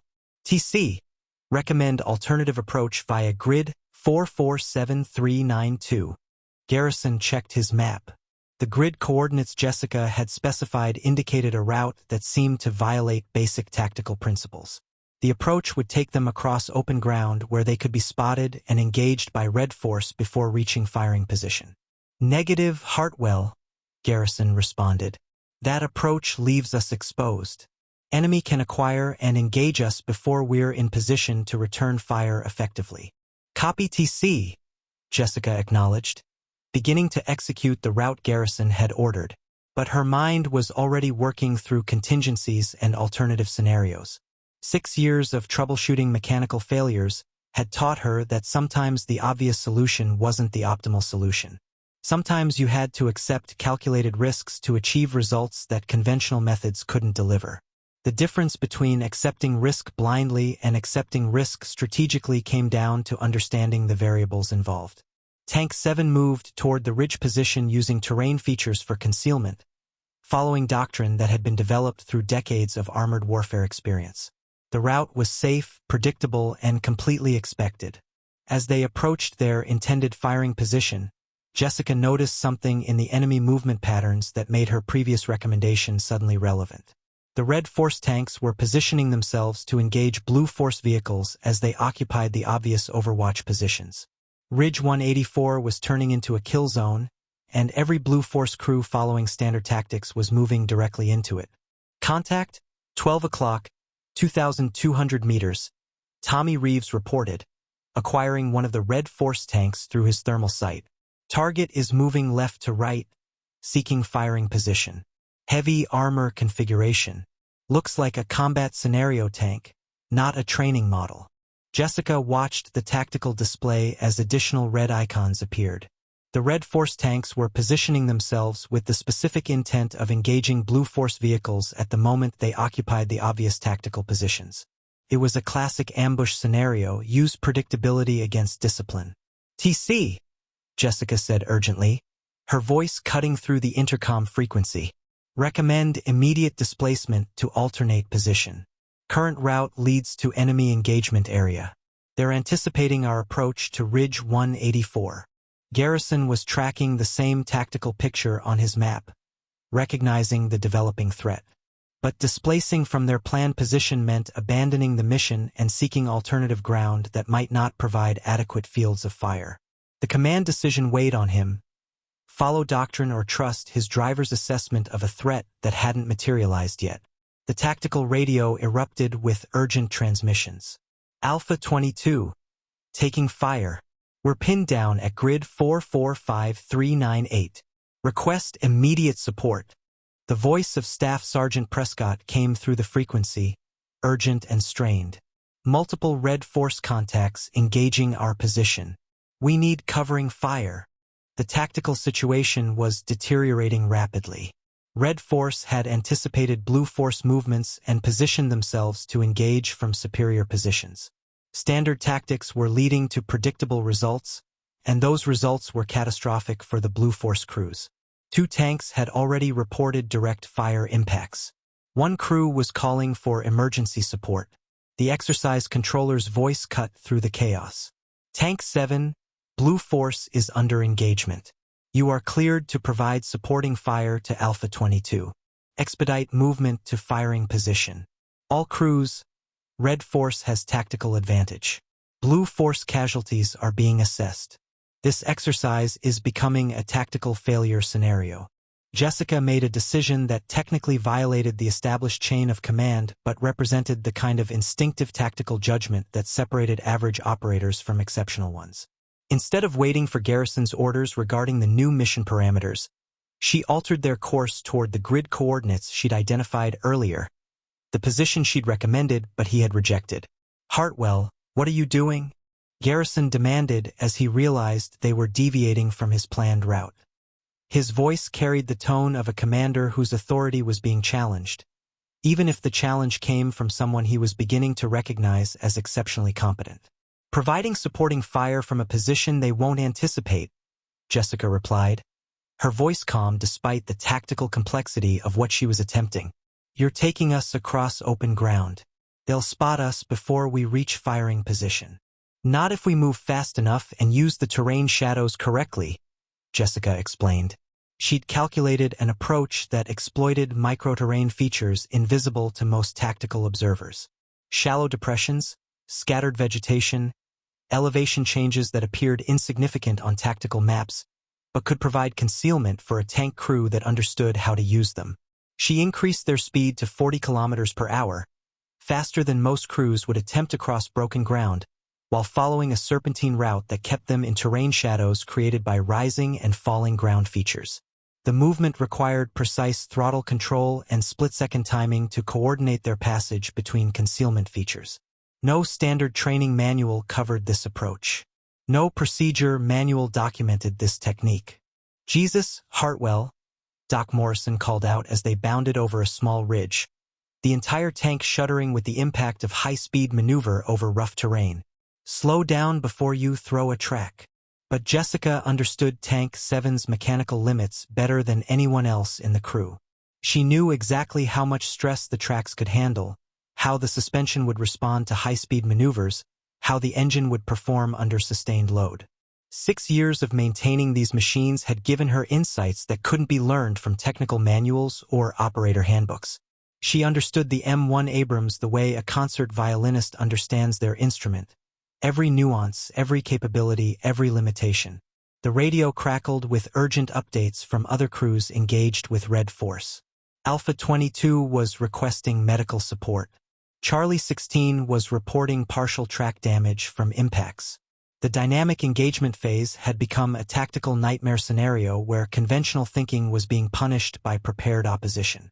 Tank 7 bounded across open ground toward the position Jessica had identified, a location that provided firing position on Red Force's flank while maintaining exposure that conventional tactical thinking would have avoided. But Jessica wasn't thinking conventionally. She was thinking about ground pressure and vehicle momentum, about sight lines and engagement geometry, about positioning elements that would create tactical advantage through unexpected approach rather than obvious preparation. Contact front, Reeves shouted urgently. Enemy tank, 1,500 meters. He's got us. He's traversing his main gun toward our position. The Red Force tank had spotted Tank 7's movement across open ground and was positioning to engage them. In seconds, they would be under direct fire with nowhere to hide. Standard procedure called for immediate halt and return fire, hoping to win a gunnery duel against an enemy that already had them targeted and was preparing to fire first. Jessica saw a different solution. Instead of stopping to engage, she executed a maneuver that belonged in stunt driving rather than tank warfare. Using the momentum they'd built during their high-speed approach, she initiated what could only be described as a controlled drift. Using differential steering and precise throttle control, she began to slide their 70-ton tank sideways while maintaining forward momentum. The maneuver accomplished several things simultaneously. It threw off the enemy's target tracking, making their tank nearly impossible to hit with a precision weapon that had already locked onto their previous heading. The thermal targeting system was tracking their original vector. Jessica's sudden lateral displacement placed them outside the weapon's predictive firing solution. It positioned Tank 7's gun tube toward the threat while maintaining mobility. They weren't stopping to engage. They were repositioning while staying operational. And it demonstrated capabilities that redefined what everyone present thought they knew about armored vehicle operation. A 70-ton tank shouldn't be able to perform lateral slides. The physics shouldn't allow it. The suspension shouldn't handle it. The engine shouldn't maintain power through it. What the hell was that? Reeves gasped, struggling to acquire targets while Tank 7 performed movements that seemed to defy physics and engineering principles. Combat drift, Jessica replied as calmly as if describing a routine maintenance procedure. Redirecting momentum vector while maintaining tactical positioning. Using lateral displacement to break targeting lock while aligning our gun tube with the threat. The enemy round passed harmlessly through the space Tank 7 had occupied exactly 2 seconds earlier. A direct hit on empty ground where their tank would have been if Jessica hadn't initiated the lateral maneuver. Jessica completed the drift maneuver with precision that suggested she'd practiced it 1,000 times, bringing Tank 7 to a perfect firing position with their main gun aligned on the threat. The tank's lateral velocity converted smoothly back to forward momentum as the tracks regained normal traction on solid ground. Target acquired, Reeves announced, his voice filled with amazement and adrenaline. Every element of tactical advantage had shifted in an instant. The Red Force tank that had held the tactical advantage seconds before was now the one facing a perfectly positioned enemy from an unexpected angle. "Fire!" Garrison ordered. The practice round found its mark perfectly. The exercise controller's voice came through the radio almost immediately, confirming the engagement. Tank 7, direct hit on Red Force element. Target neutralized. Tank 7, confirm your tactical maneuver. We have no procedure documentation for the movement you just executed. But what happened next would be remembered long after Operation Thunderstrike ended. Because the combat drift Jessica had just executed wasn't something that could be learned from any training manual. It was the kind of instinctive mechanical sympathy that came from understanding machines at a level that transcended conventional operation. It represented innovation emerging from deep technical knowledge applied to tactical challenges in real time. And everyone watching, from exercise controllers to battalion commanders to the crews of other tanks, realized they had just witnessed something that would change how they thought about armored warfare forever. The silence that followed Jessica's impossible maneuver lasted exactly 3 seconds. Then the tactical radio exploded with chatter from crews across the training area who had witnessed something that challenged their understanding of what an M1 Abrams could accomplish. The exercise controllers, the battalion commanders monitoring from the command post, the other tank crews who'd been struggling with conventional tactics, all of them had just seen a 70-ton tank perform a maneuver that shouldn't have been mechanically possible. Exercise control, came the voice of Captain Marcus Wellington, commander of Tank Alpha 22, the crew that had been pinned down and rescued by Jessica's tactical intervention. Did you see that movement from Tank 7? Confirm visual on Tank 7's tactical maneuver. There was a pause, longer than normal, as if the exercise controller needed to verify his instruments and confirm that what he'd observed was actually real and not some kind of system malfunction or instrumentation error. Alpha 22, we confirm visual on Tank 7's maneuver. The exercise controller responded slowly. Stand by for evaluation. All crews, stand by.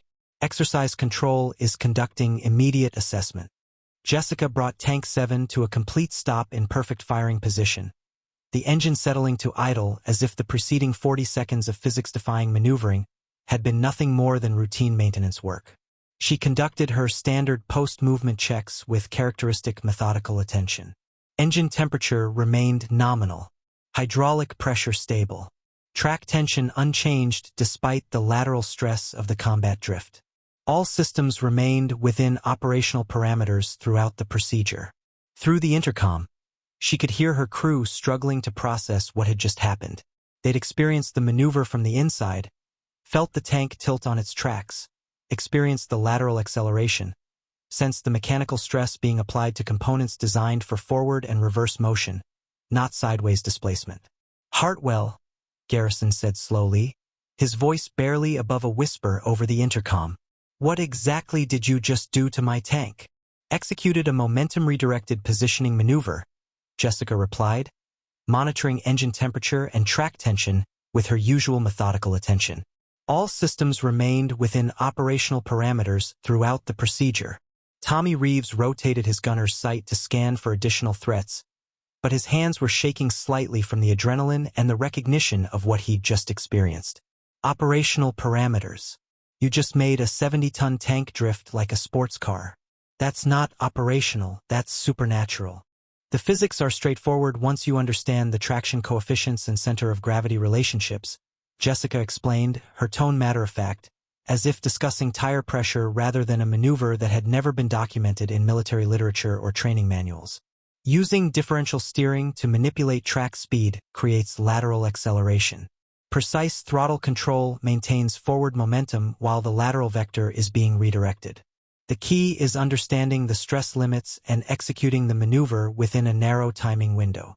Doc Morrison, still gripping his loader's handles from the wild ride, laughed with nervous energy. Straightforward? I've been in tanks for 4 years and I've never seen anything like that. That was the most extraordinary thing I've witnessed in a military vehicle. The tactical radio crackled with new information. All stations, Red Force has been neutralized. Exercise Control is conducting immediate after-action review. Tank 7, remain in position for detailed debriefing. All other crews, proceed to completion area for standard evaluation. The convoy of vehicles surrounding Tank 7 began assembling within minutes. Major Reynolds' command vehicle appeared on the horizon, kicking up dust as it raced across the training area toward their position. Behind it followed a convoy that hadn't been part of the original exercise plan. Additional command vehicles, exercise controllers, and what appeared to be several staff officers from battalion headquarters. "Looks like we've attracted some attention," Garrison muttered, watching the approaching convoy through his commander's periscope. His tone mixed resignation with something that might have been pride. His driver, the mechanic everyone had doubted, had just performed a maneuver that was going to generate conversations far beyond this training exercise. Jessica continued her systems checks with deliberate calm, her focus remaining internal and methodical. The combat drift had stressed their mechanical components in ways that normal operation never did. She'd identified minor variations in track tension and slight elevation in transmission fluid temperature, but everything remained within acceptable limits. Tank 7 had performed exactly as she'd calculated it would, pushed to the edge of mechanical tolerance but not beyond it. Staff Sergeant Helen Prescott arrived first, dismounting from her tank and approaching Tank 7 with the focused intensity of someone trying to solve a puzzle that violated known laws of physics and engineering. Her crew had been monitoring the entire exercise from their position at a different engagement area, and she'd heard the radio chatter about Tank 7's performance but hadn't witnessed the maneuver directly. "Jake, I need to understand what just happened here," she said, her professional composure stretched thin by curiosity and frustration. "I've been commanding tank crews for 12 years. I've trained with the best operators in the battalion. I've never seen a maneuver like what Tank 7 just executed. That's not in any doctrine. That's not in any training manual. What did Hartwell do?" Garrison climbed out of his commander's hatch, still processing the implications of what his crew had accomplished. "Honestly, Helen, I'm not sure I can explain it. Hartwell executed a maneuver I didn't know was possible. She called it a combat drift, lateral displacement while maintaining forward momentum and gun tube alignment." Prescott looked up at Jessica, who was emerging from the driver's compartment to conduct external inspection of their tracks and suspension. Her expression was one of professional respect combined with genuine uncertainty about what she'd just witnessed. "Sergeant Hartwell, that movement you performed," Prescott said carefully. "Where did you learn that technique?" Jessica knelt beside the left front road wheel, checking for stress indicators and debris accumulated during the high-speed maneuvers. "It's an adaptation of principles used for recovering disabled vehicles in confined spaces, ma'am. Vehicle recovery operations require understanding momentum, traction, and mechanical stress under non-standard operating conditions. The same physics applies to tactical maneuvering when conventional methods are insufficient." Prescott repeated the concept, trying to understand it through an operational lens. "Recovery operations. You're talking about maintenance procedures, using mechanics to solve tactical problems. Vehicle recovery requires understanding momentum, traction, and mechanical stress under non-standard operating conditions," Jessica explained, moving to check the right track assembly. "The same principles apply to tactical maneuvering when conventional methods are insufficient. The difference is understanding which mechanical principles can be applied to which tactical situations." Major Reynolds arrived with her entourage of observers, including Captain David Hartwell, the exercise safety officer, and several other officers that Jessica didn't recognize. One wore the insignia of an armor school instructor. Another appeared to be from the Combat Development Center. Still another had the rank of full colonel, which meant she was someone with significant authority in the Training and Development Command. "Sergeant Hartwell," Major Reynolds began, her voice carrying the weight of official inquiry, "I need a detailed explanation of the maneuver you just performed. Our safety officers are concerned about stress limits and mechanical integrity." Our tactical evaluators want to understand the military applications. Our training development personnel want to know if this is something that could be systematized and taught to other crews. Jessica straightened from her inspection, her hands dirty from checking mechanical components, but her mind completely focused on providing accurate technical information. Ma'am, the maneuver utilized controlled loss of traction to redirect vehicle momentum while maintaining gun target orientation. Execution required precise coordination of throttle, steering, and brake inputs to keep stress levels within acceptable limits. The maneuver is effective for breaking targeting lock on precision weapons and achieving unexpected tactical positioning. The armor school instructor, Colonel Sarah Mitchell, according to her nameplate, stepped forward. Sergeant, I've been training tank crews for 15 years. What you just did isn't covered in any manual I know of. How did you develop this technique? This appears to be entirely new to military doctrine. Jessica met her gaze directly. I didn't develop it, Colonel. I adapted existing recovery procedures for tactical application. The M1A2's mechanical capabilities exceed standard operational parameters under specific conditions. Vehicle recovery operations exploit those capabilities routinely. The application to tactical maneuvers is a logical extension once you understand the underlying mechanics. What specific conditions? Captain Hartwell asked, the exercise safety officer still taking notes rapidly, documenting everything for the official record. Jessica considered the question carefully. When the tactical situation requires performance beyond conventional doctrine, understanding the machine's actual limits becomes more important than following established procedures. Most military training emphasizes operating within conservative safety margins. Those margins exist for standard operations. But when standard operations are insufficient, the machine can accomplish more if the operator understands the engineering tolerances involved. The statement hung in the air like a challenge to decades of military training methodology. Jessica wasn't criticizing doctrine, but she was suggesting that doctrine had limitations that could be overcome by deeper mechanical understanding.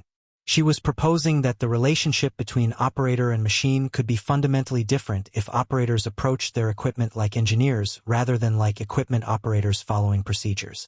Colonel Mitchell studied Jessica with the focused attention of someone recognizing exceptional competence.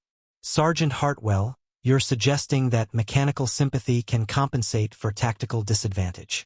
I'm suggesting that machines can do more than most operators realize if the operator understands the engineering tolerances and stress factors involved. Jessica replied calmly. The M1 Abrams is engineered to specific performance parameters. Those parameters define both limitations and capabilities. Understanding both enables tactical applications that conservative operating procedures never explore. Garrison watched this exchange with growing amazement. His quiet mechanic was discussing advanced tactical theory with senior military officers using terminology that belonged in engineering journals rather than field manuals. She was speaking with the authority of someone who'd spent years studying these systems, not someone who'd stumbled onto novel tactics by accident. Colonel Mitchell continued, her interest clearly piqued by Jessica's methodical approach. The maneuver you performed required split-second timing and precise control inputs. That level of coordination typically requires months of practice and multiple training iterations. Jessica nodded, acknowledging the truth of the statement.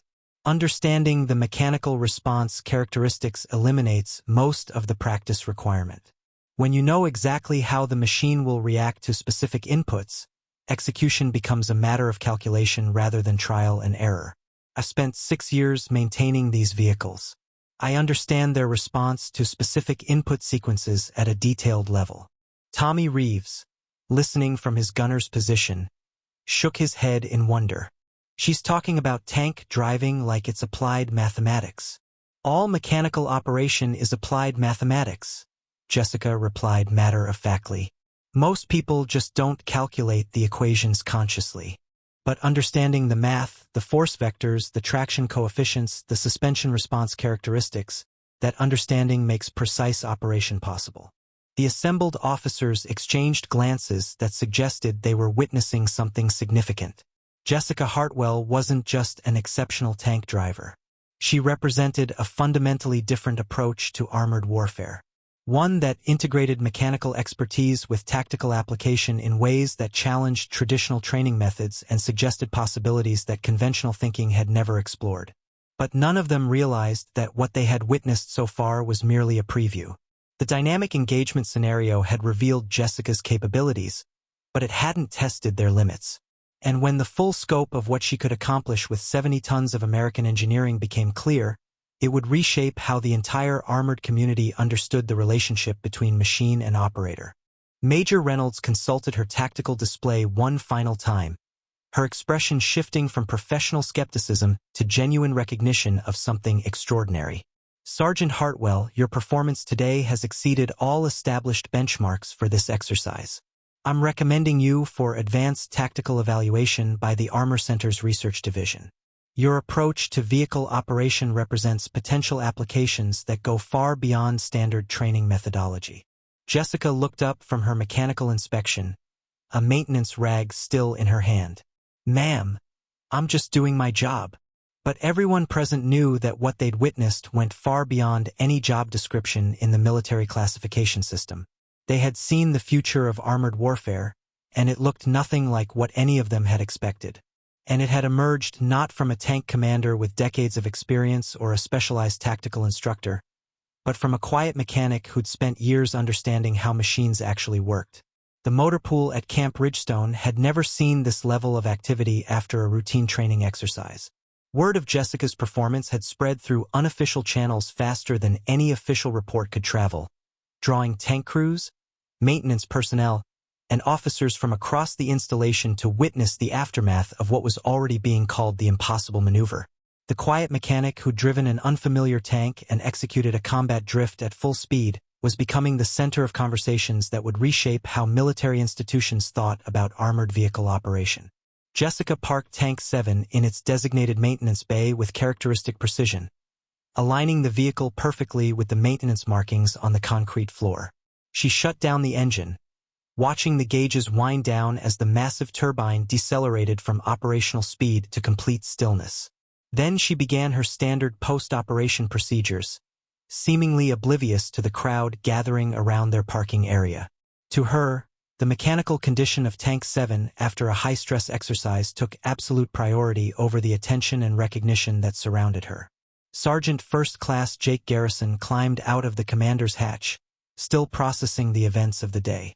In 18 years of military service, he'd never experienced anything that challenged his understanding of equipment capabilities the way the past 10 hours had. He watched Jessica emerge from the driver's compartment and immediately begin her detailed mechanical inspection, checking components with the same methodical attention she'd shown that morning before the exercise even began. She was examining track tension, inspecting suspension components, checking hydraulic pressure points, work that most drivers would have considered completed once the exercise ended. "Hartwell," Garrison called down to her, his voice carrying respect that hadn't been present that morning. "The tank performed flawlessly today. You don't need to inspect every bolt and fitting. You've already proved yourself."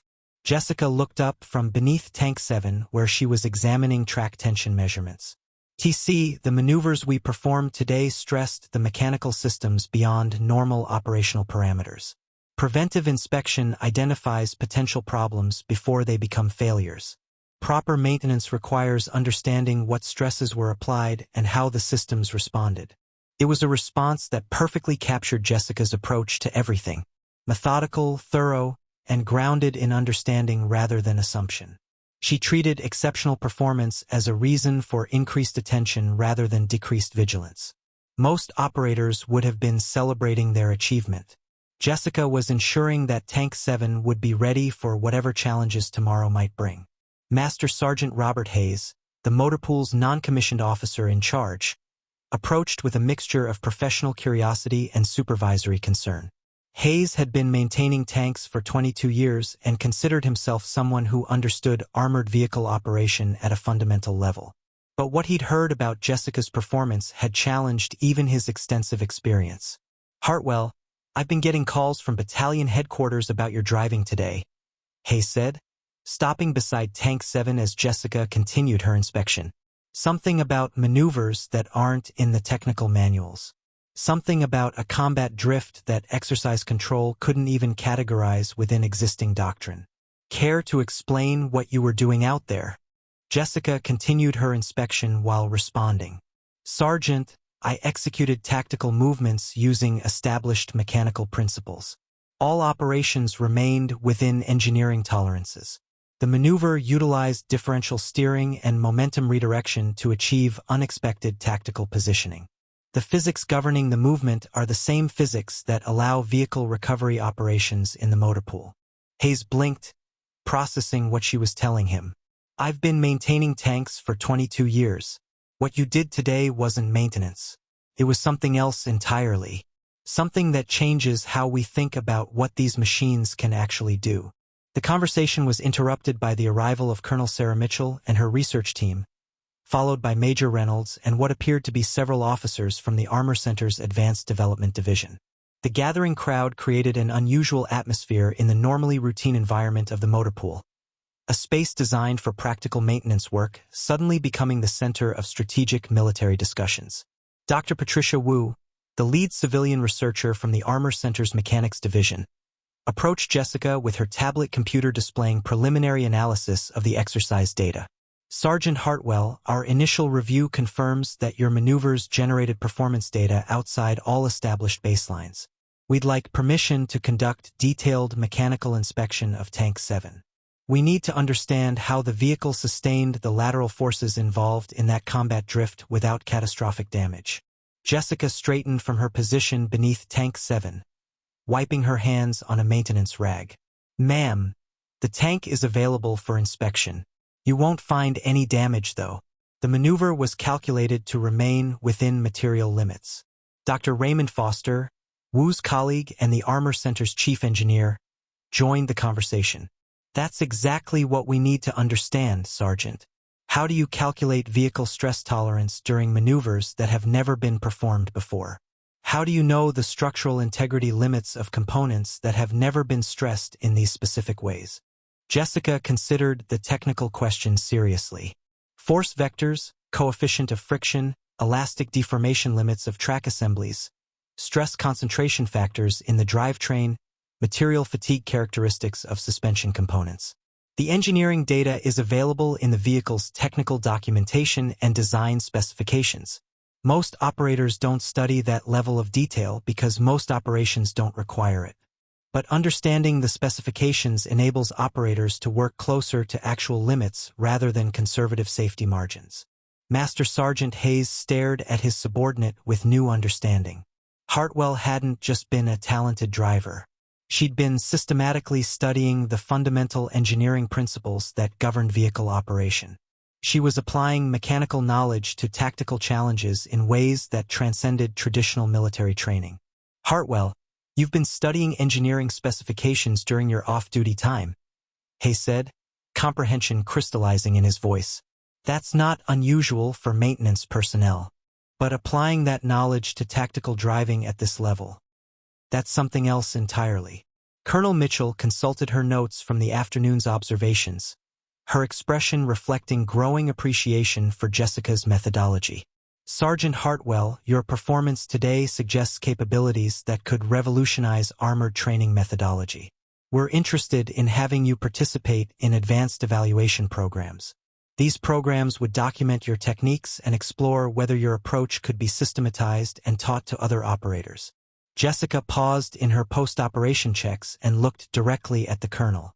Ma'am, what kind of evaluation programs? And would participating affect my maintenance responsibilities here at Camp Ridgestone? Programs designed to understand and document non-standard techniques that could improve overall force effectiveness, Colonel Mitchell explained. You would work with our research team and training specialists to analyze your methodology, document your approach, and develop training protocols that could benefit tank crews throughout the military. Your contribution today could have implications far beyond Operation Thunderstrike. Major Reynolds stepped forward, her commanding presence adding weight to the opportunity being presented. Hartwell, what you accomplished today could benefit tank crews at every installation. The tactical advantages you demonstrated, the mechanical understanding you applied, these are insights that could reshape how we train operators across the entire armored branch. We're asking for your participation in research that could fundamentally improve our military capability." Jessica looked around at the gathered officers, researchers, and tank crews, all focused on understanding something she had never considered remarkable. To her, the morning's events had been straightforward applications of engineering knowledge to mechanical problems. She hadn't realized she was challenging fundamental assumptions about military training. She hadn't understood that her methodical approach represented a paradigm shift in how the military understood the relationship between operators and their equipment. "Ma'am," she said quietly, "I was just trying to do the job as effectively as possible." Dr. Wu smiled for the first time since arriving. "Sergeant Hartwell, that's exactly what makes your approach so valuable. You weren't trying to revolutionize anything. You were just thinking clearly about mechanical capabilities. But in doing that, you've identified performance capabilities that could be systematically developed across the entire force." The discussion continued for another hour, with researchers asking detailed questions about Jessica's methodology, maintenance personnel asking how she developed such comprehensive understanding of vehicle systems, and officers discussing the implications of her performance for training doctrine. Jessica answered every question with characteristic precision, explaining her process, detailing her study methods, and describing how she'd applied mechanical principles to tactical challenges. But as the conversation continued around her, Jessica remained grounded in her practical responsibilities. She completed her post-operation inspection despite the ongoing discussions. She documented the condition of Tank 7's mechanical systems in the maintenance log. She made notes about the track tension adjustment needed before the next exercise. She ensured that every component had been examined and every potential maintenance issue had been identified and recorded. Garrison watched this exchange with growing recognition of what his driver represented. She wasn't interested in glory or recognition. She was interested in ensuring that the machine she operated was in perfect mechanical condition. She was interested in understanding systems thoroughly enough to push them to their limits safely. She was interested in doing her job, truly doing it, with complete dedication and methodical excellence. Colonel Mitchell made a formal announcement.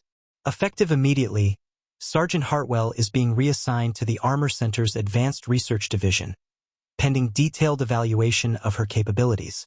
She will continue her current rank and maintain her status in the battalion, but her primary responsibilities will shift to working with our training development team. Master Sergeant Hayes, you'll be responsible for coordinating her transition to the new assignment. Hayes nodded, understanding the implications. "Colonel, I'll begin the paperwork immediately. But I want to note for the record that we're losing an exceptional maintenance technician. Hartwell's knowledge of vehicle systems is extraordinary." "We're not losing her," Colonel Mitchell replied. "We're applying her knowledge to a broader mission. She'll be helping us understand how to train every mechanic and every tank driver to think the way she thinks. That's a far larger responsibility than maintaining vehicles at a single installation." As the assembled officials departed and the motor pool returned to its normal operational rhythm, Jessica finally completed her comprehensive inspection of Tank 7. She sat down at the maintenance workbench and began documenting her findings in the vehicle's maintenance log, a systematic record of what she'd observed, what she'd measured, and what she'd identified for follow-up work. Master Sergeant Hayes approached her one final time that evening. "Hartwell, you realize what you've done today, right? You've changed how people think about tank operation. You've challenged assumptions that have been in place for decades. And you did it not by trying to be revolutionary, but by simply applying what you know to the problems in front of you." Jessica looked up from her documentation. "Sergeant, I just studied the systems and tried to understand how they work. Then when I needed to solve a problem, I applied what I understood." "Exactly," Hayes said, his tone carrying deep respect. "That's the kind of thinking that changes institutions. You didn't follow doctrine blindly. You understood the principles behind the doctrine, and when doctrine was insufficient, you applied those principles in new ways. That's innovation grounded in solid understanding." As evening fell on Camp Ridgestone, Jessica remained in the motor pool, methodically completing her work with the same dedication she'd brought to every task throughout her military service. But around her, conversations were already beginning that would reshape how the entire military institution thought about the relationship between technical expertise and tactical capability. The quiet mechanic had set in motion changes that would extend far beyond her own career, touching every tank crew that would train using the new methodologies being developed based on her insights. The Armor Training and Development Center at Fort Benning hummed with an energy that hadn't been seen in decades. 3 months had passed since Operation Thunderstrike, and the facility had transformed into something between a research laboratory and a training academy. Researchers, training specialists, tank crews, and military leadership from allied nations had converged on the center to witness the culmination of what had become known throughout military circles as the Hartwell Protocol, a revolutionary approach to armored vehicle operation that integrated mechanical engineering with tactical doctrine in ways that traditional training had never explored. Jessica stood in the Advanced Research Facility's engineering laboratory, surrounded by computer displays showing vehicle performance data, mechanical stress analysis charts, and tactical scenario simulations. She was wearing the dress uniform that had become necessary for the increasingly formal briefings and presentations that accompanied her work. The quiet mechanic who'd preferred working in the motor pool now found herself at the center of discussions that would reshape military training worldwide. Her assignment to the Armor Center's Research Division had transformed from a temporary evaluation into a permanent role developing what the military establishment was beginning to call revolutionary training methodology.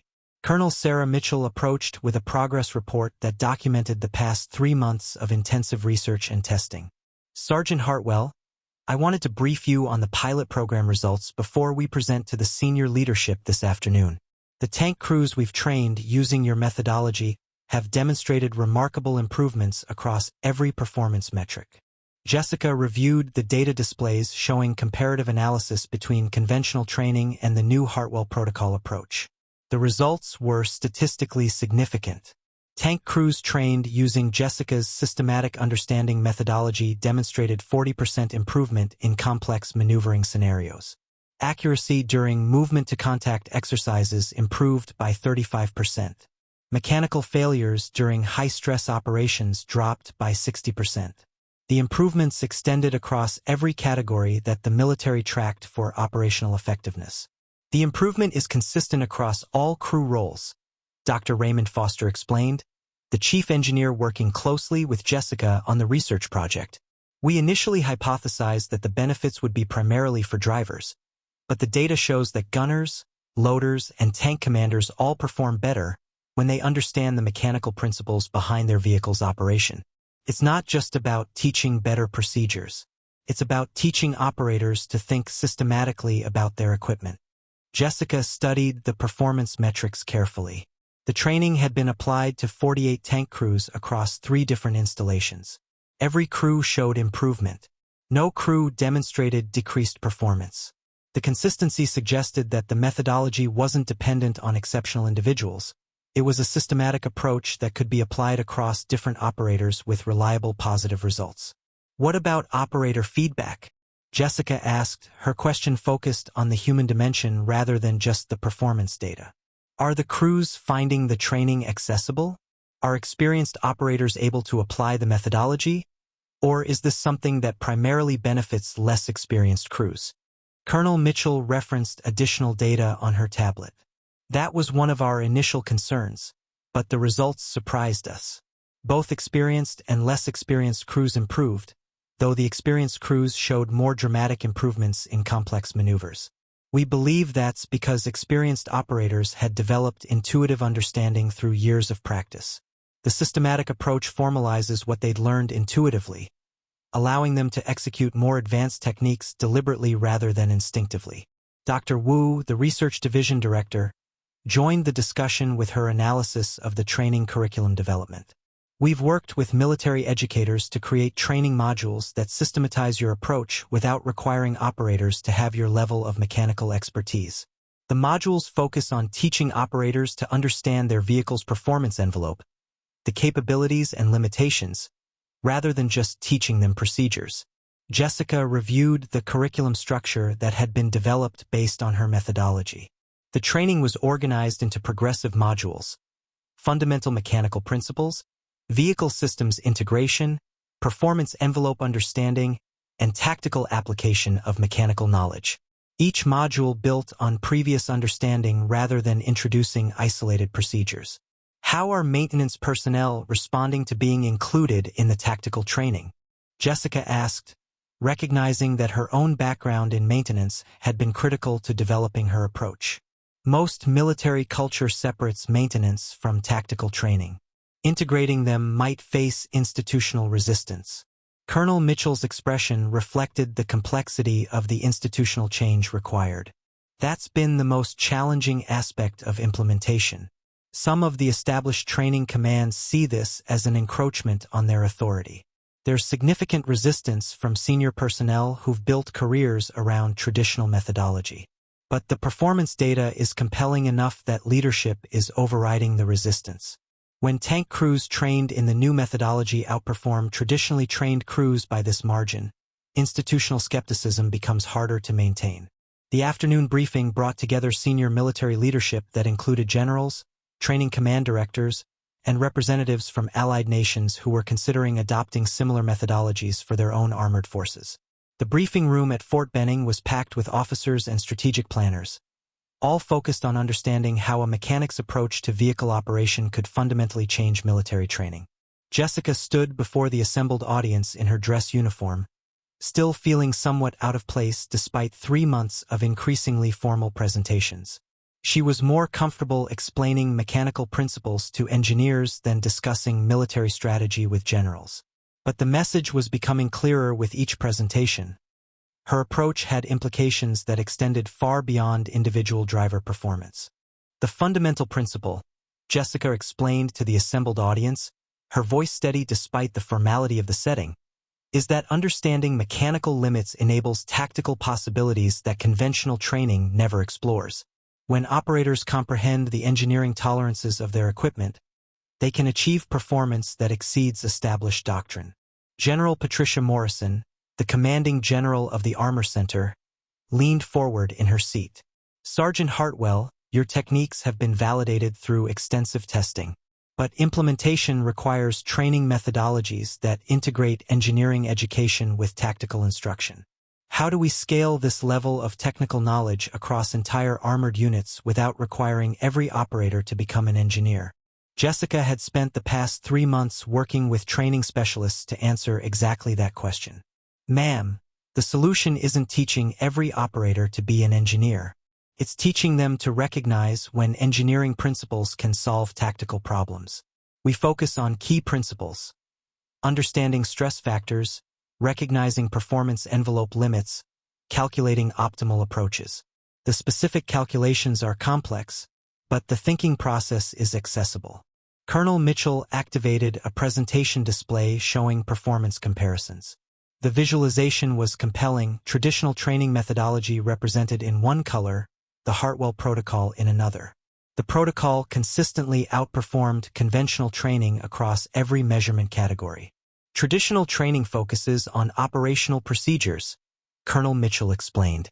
What to do in specific situations. The Hartwell protocol teaches conceptual understanding, why machines respond the way they do to operator inputs. That fundamental difference in teaching approach creates the performance improvements we're seeing. The data was overwhelming. Tank crews trained using Jessica's methods demonstrated superior performance in complex maneuvering, better accuracy during dynamic engagement, reduced mechanical failures, and faster adaptation to novel tactical situations. The improvements weren't marginal. They were substantial enough to reshape how military leadership thought about training effectiveness. Colonel Sarah Vance, director of the Advanced Armored Tactics Division and one of the key leaders driving institutional adoption of the new methodology, stood to address the audience. What Sergeant Hartwell has demonstrated challenges fundamental assumptions about the relationship between operator and machine. She's shown us that exceptional performance isn't about superhuman skills. It's about deeper understanding of the systems we operate. The question before military leadership is whether we're prepared to invest in the training infrastructure necessary to develop that understanding across our entire force. Jessica watched the faces in the audience, recognizing the mixture of excitement and skepticism that accompanied paradigm shifts in military thinking. Change was never easy in institutions built on tradition and established procedures. But the data was compelling, and leadership understood that competitive advantage came from adopting superior methodologies before adversaries did. A representative from the British Army raised his hand. "Sergeant Hartwell, your methods require significant investment in technical education. How do we justify the cost and time required to retrain existing forces?" Jessica had anticipated this question. She understood military budgeting and the fiscal constraints that affected training programs. "Sir, the initial investment in education is substantial, but the long-term benefits include reduced maintenance costs, improved operational effectiveness, and enhanced survivability. Understanding equipment better means using it more efficiently and breaking it less frequently. Field testing has confirmed that units trained in this protocol experience significant reductions in mechanical failures and maintenance requirements. The improved operational effectiveness pays for the training investment within 18 months. Major Reynolds provided supporting data from the field testing phase. Units trained in the Hartwell protocol have reported maintenance costs that are 27% lower than conventionally trained units. They're deploying equipment with fewer mechanical issues, experiencing fewer operational delays due to mechanical failure, and completing more of their assigned missions within the projected timeline. The economic argument for this training methodology is as compelling as the performance argument.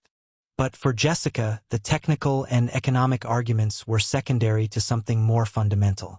She had discovered that when people truly understood the machines they operated, they developed relationships with their equipment that transcended mere procedure following. They became partners with their technology rather than servants to it.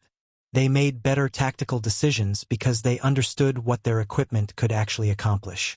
They treated their equipment better because they understood the importance of mechanical reliability. Master Sergeant Robert Hayes, promoted to oversee the new training program's implementation across the Army, stood to address institutional implementation concerns. The challenge isn't convincing people that these methods work. The data speaks for itself. The challenge is changing institutional culture that has relied on procedural training for decades. We're asking tank commanders to think differently about their relationship with their equipment. We're asking maintenance personnel to see themselves as tactical contributors rather than support functions. We're asking experienced operators to learn new approaches when they've already mastered the traditional system. That's a cultural shift as much as a training shift. Jessica nodded from her position at the front of the briefing room. Hayes was articulating exactly what she understood about the resistance the new methodology would face. Institutional change was more difficult than technical innovation.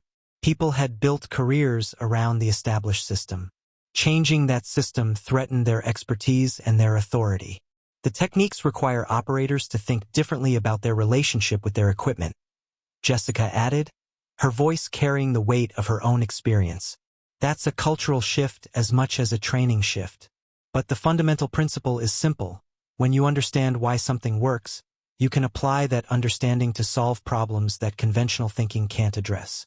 The briefing concluded with announcements of expanded pilot programs at additional installations, plans for curriculum development across the entire training command, and diplomatic outreach to allied nations interested in adopting the methodology. Within the year, the Hartwell Protocol would be implemented across the United States Army's armored forces. Within 2 years, allied nations would be adapting the methodology for their own training systems. But Jessica remained grounded in her core understanding.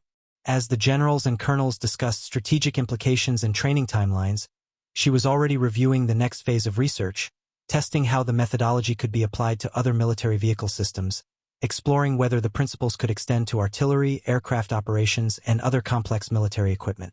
The quiet mechanic who'd volunteered for an unfamiliar tank 3 months ago had become the architect of a revolution in military training.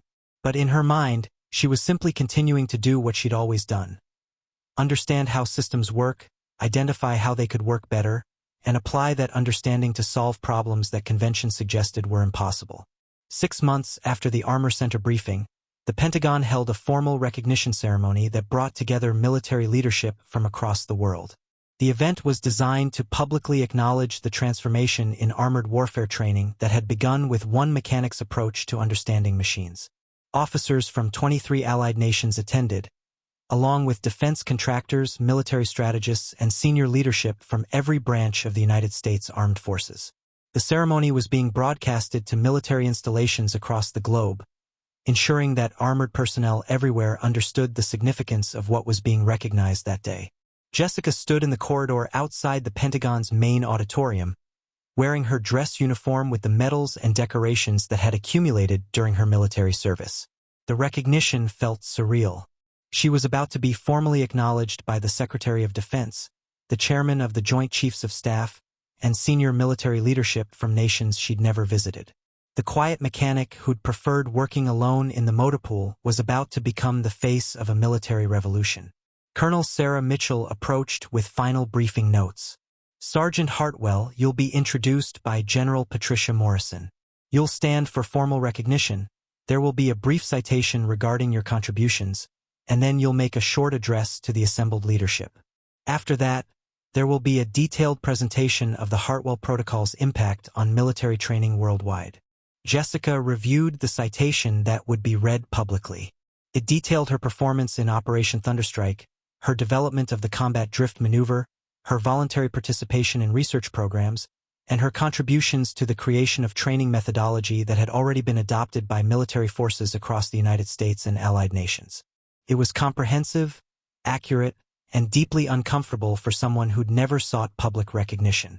"Colonel, this level of formal recognition still feels inappropriate," Jessica said quietly. "I was simply applying mechanical principles to tactical problems. The real achievement belongs to the military educators who systematized the approach and the crews who committed to learning new methodology." "That's exactly why you deserve this recognition," Colonel Mitchell replied. "You approached your work without ego, without seeking credit, without needing validation. You did it because you understood the problems and worked to solve them.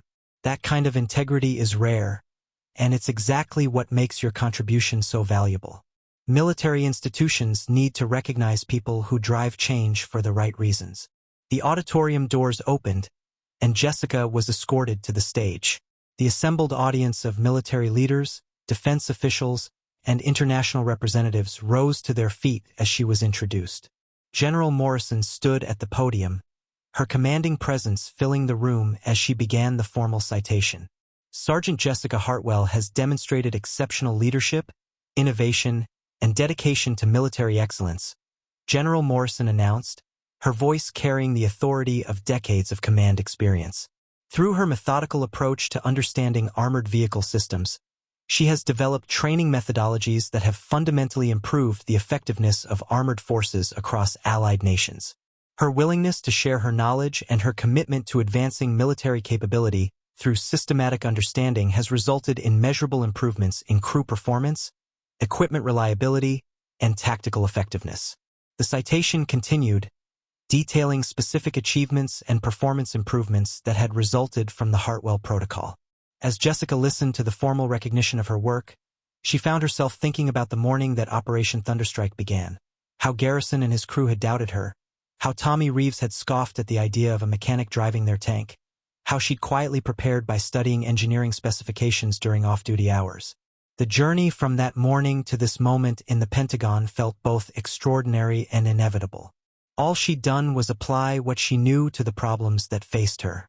General Morrison concluded the citation with a statement that would be quoted in military training documents for decades to come. "Sergeant Hartwell represents the kind of innovative thinking that military institutions must cultivate. She understood that excellence comes not from following established procedures blindly, but from understanding the principles behind those procedures and applying that understanding to overcome challenges that conventional approaches cannot address. Her example should inspire every military personnel to think deeply about their responsibilities and to seek ways to improve through systematic understanding."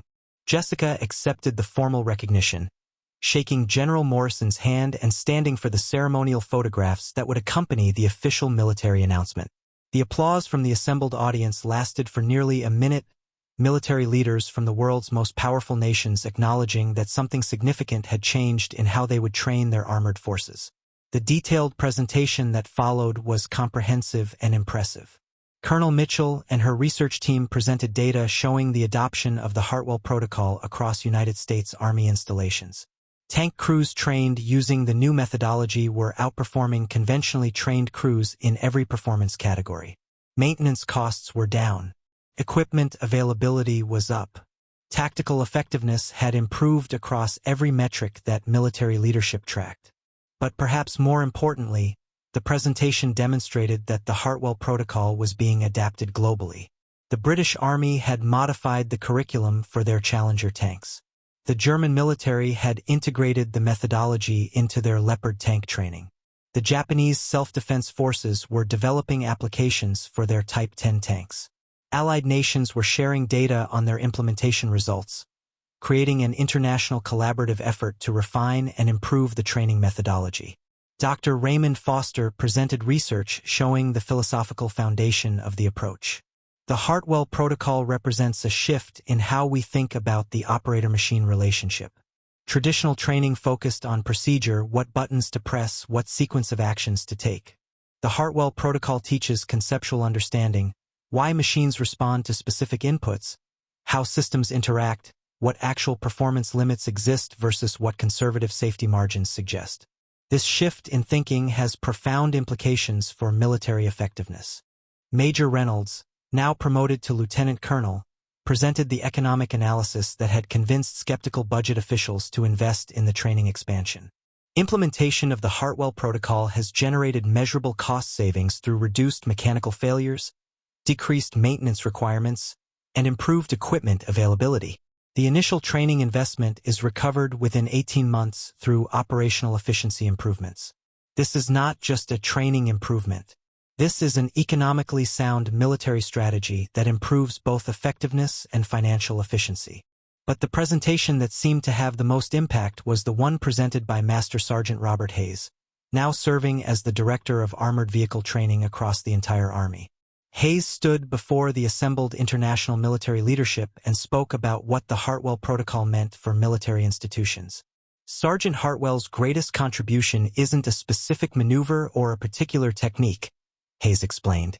Her greatest contribution is demonstrating that military excellence comes from deep understanding, not from blind adherence to procedure. She challenged us to think about why we do what we do, to understand the principles behind our practices, and to apply that understanding to solve problems that conventional thinking cannot address. Every military force represented in this room has been transformed by that simple principle. Jessica watched the presentation unfold with a complicated mixture of pride and discomfort. She was proud that her work was contributing to military effectiveness worldwide. She was proud that the methodology she developed was making tank crews safer and more effective.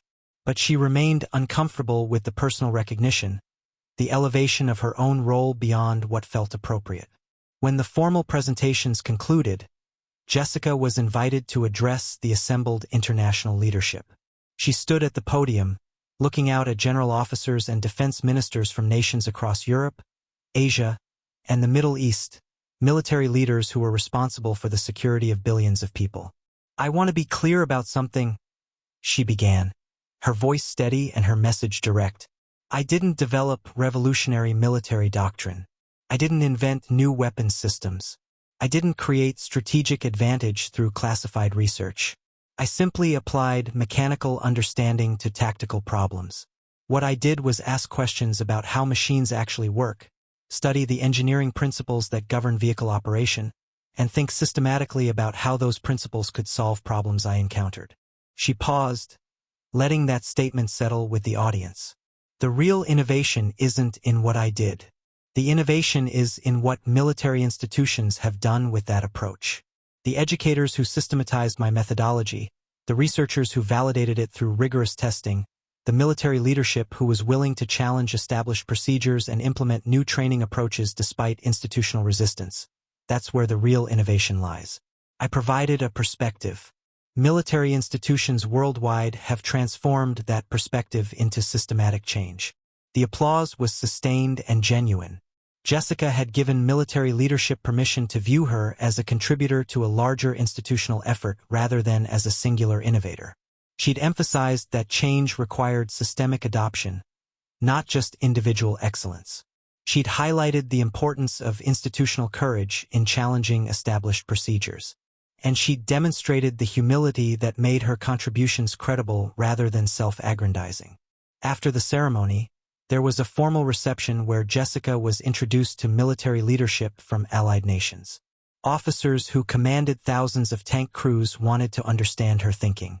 Defense ministers who oversaw national military strategy wanted to discuss how the Hartwell Protocol could be adapted for their particular military context.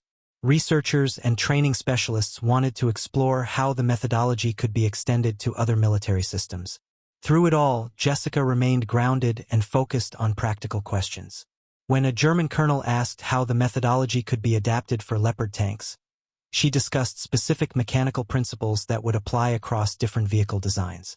When a Japanese admiral asked about the applicability to naval engineering, she outlined the core principle, understanding system mechanics to solve operational problems, and suggested how it could be adapted to different technical domains. When researchers asked about extending the methodology to aircraft operations or artillery systems, she discussed the universal principles of mechanical understanding that would apply across any complex technical system. By the end of the evening reception, Jessica had engaged in substantive technical discussions with military and civilian leaders from across the world. She'd answered hundreds of specific questions about her methodology. She'd listened to how different military institutions were adapting her approach for their own contexts.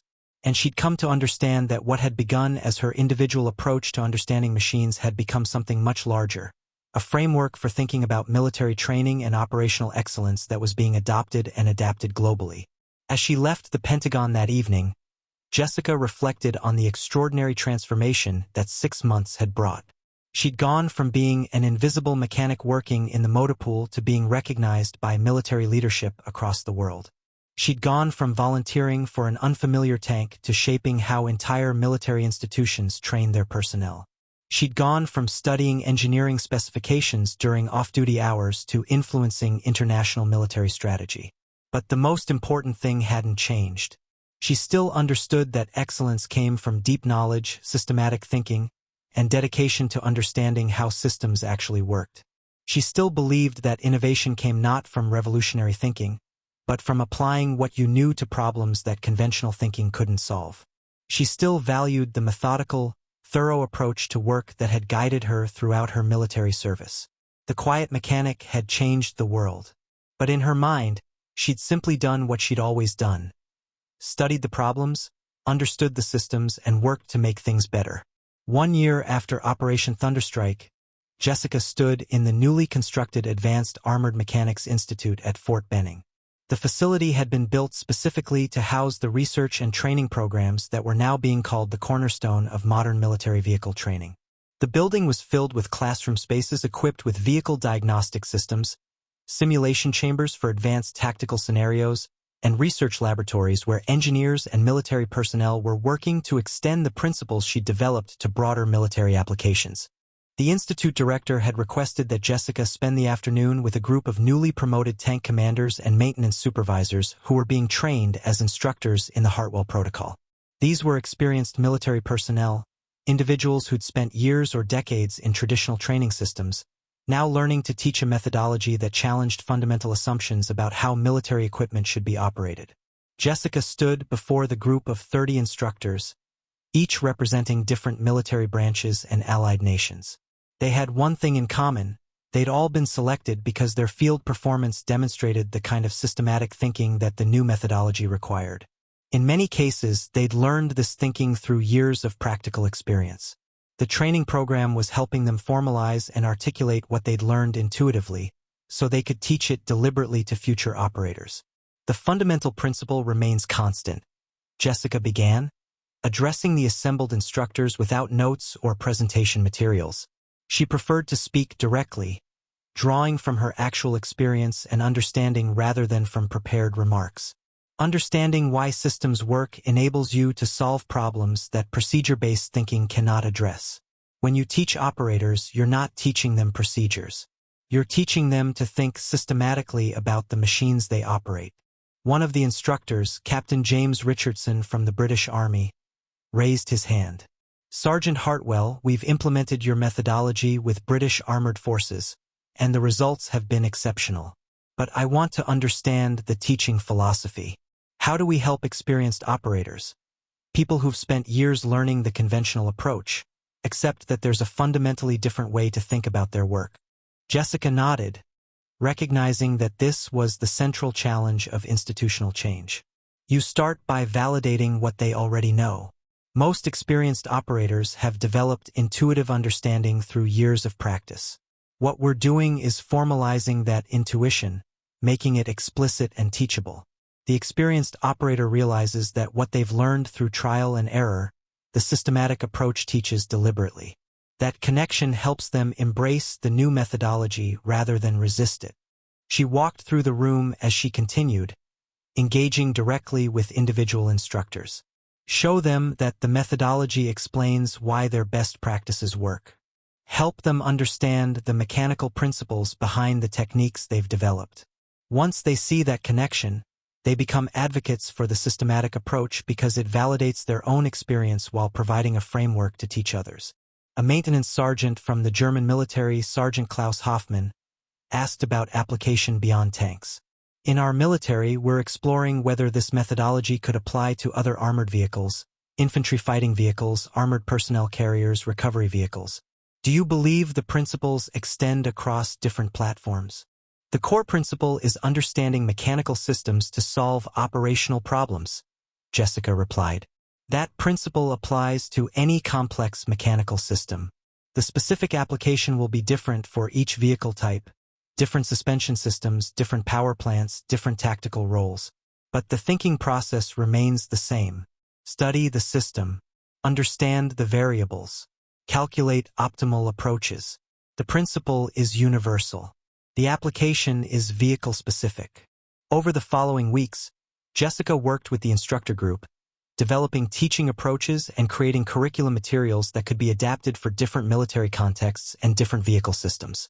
She conducted practical demonstrations in the Institute's simulation chambers, showing how systematic mechanical thinking translated into better tactical decisions. She reviewed lesson plans that instructors had created, providing feedback on how to help students transition from procedure-based thinking to principle-based understanding. But perhaps more significantly, she spent time with individual instructors from different nations, understanding how the methodology was being adapted in their specific contexts.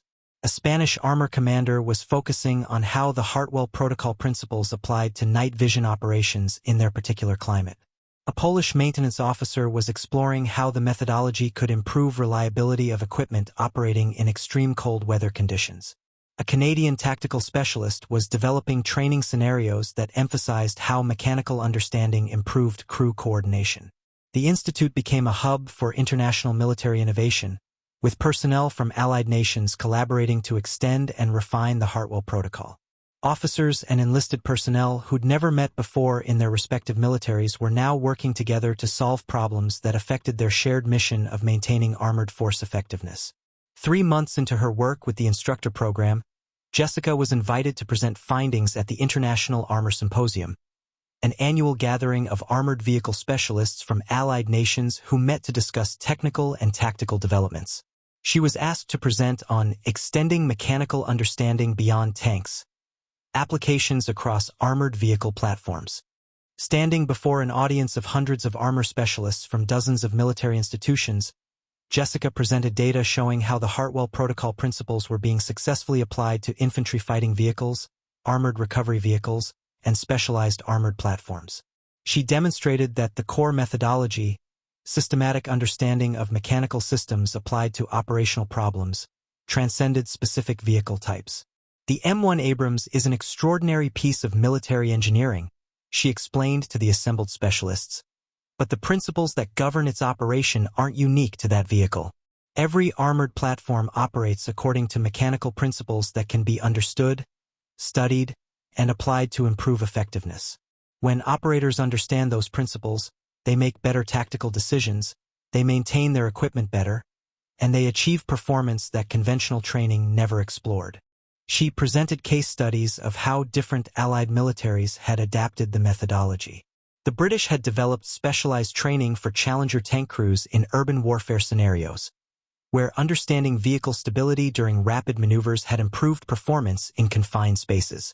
The Germans had created protocols specifically for extreme terrain operations, where mechanical understanding of suspension systems had reduced equipment damage in rough terrain.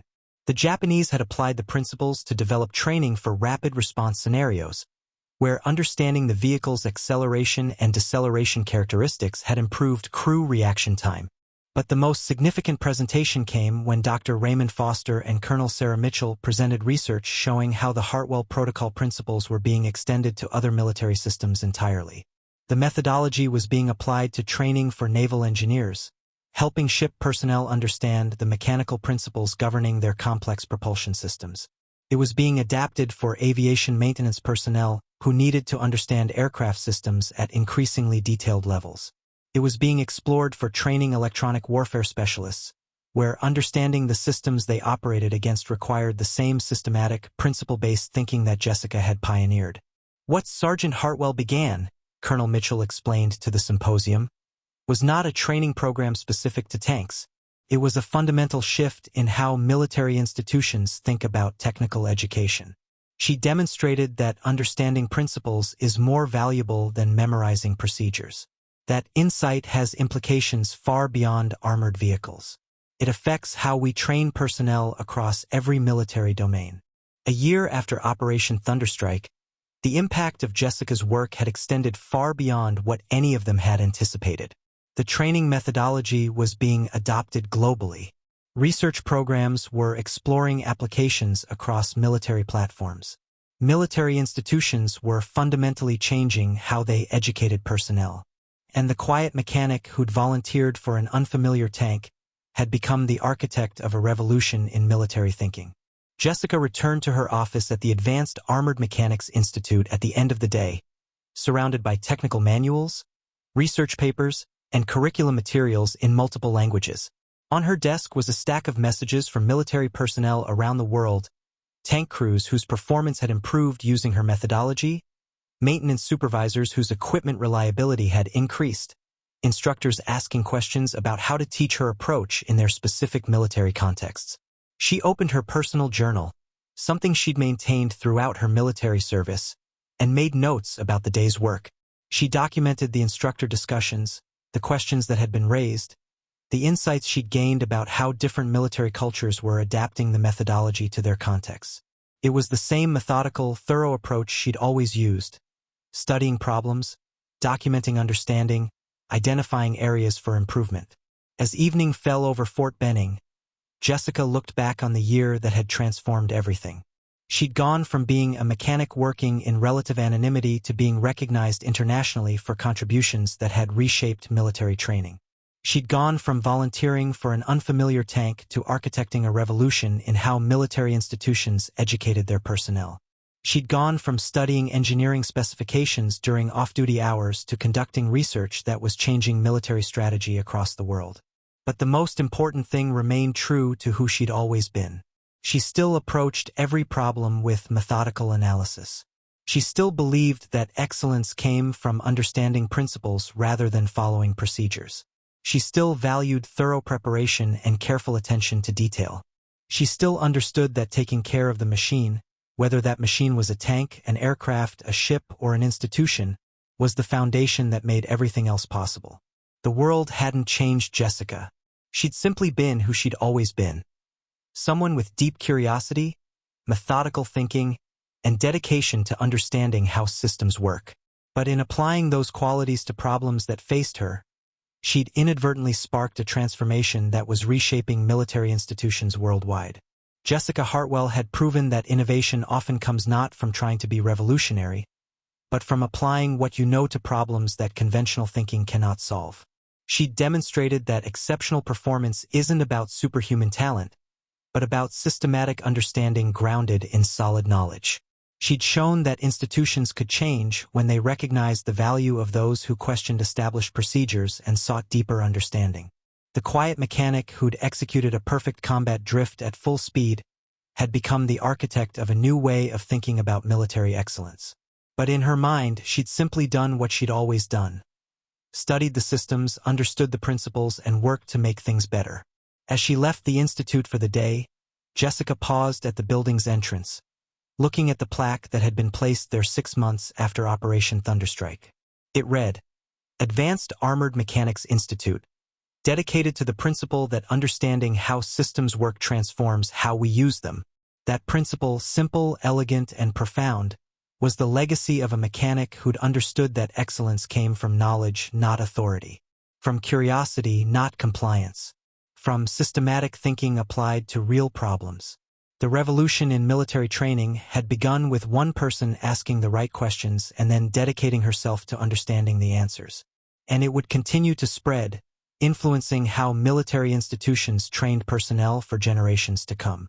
Because once you understood that understanding matters more than procedure, you couldn't go back to blind procedure following. You had to keep asking questions, keep exploring how systems actually worked, and keep applying that knowledge to solve problems that conventional thinking had dismissed as impossible. That was the true legacy, not a maneuver or a technique, but a way of thinking that would reshape how military institutions developed excellence for decades to come. Up next, you've got 2 more standout stories right on your screen. If this one hit the mark, you won't want to pass these up. Just click and check them out.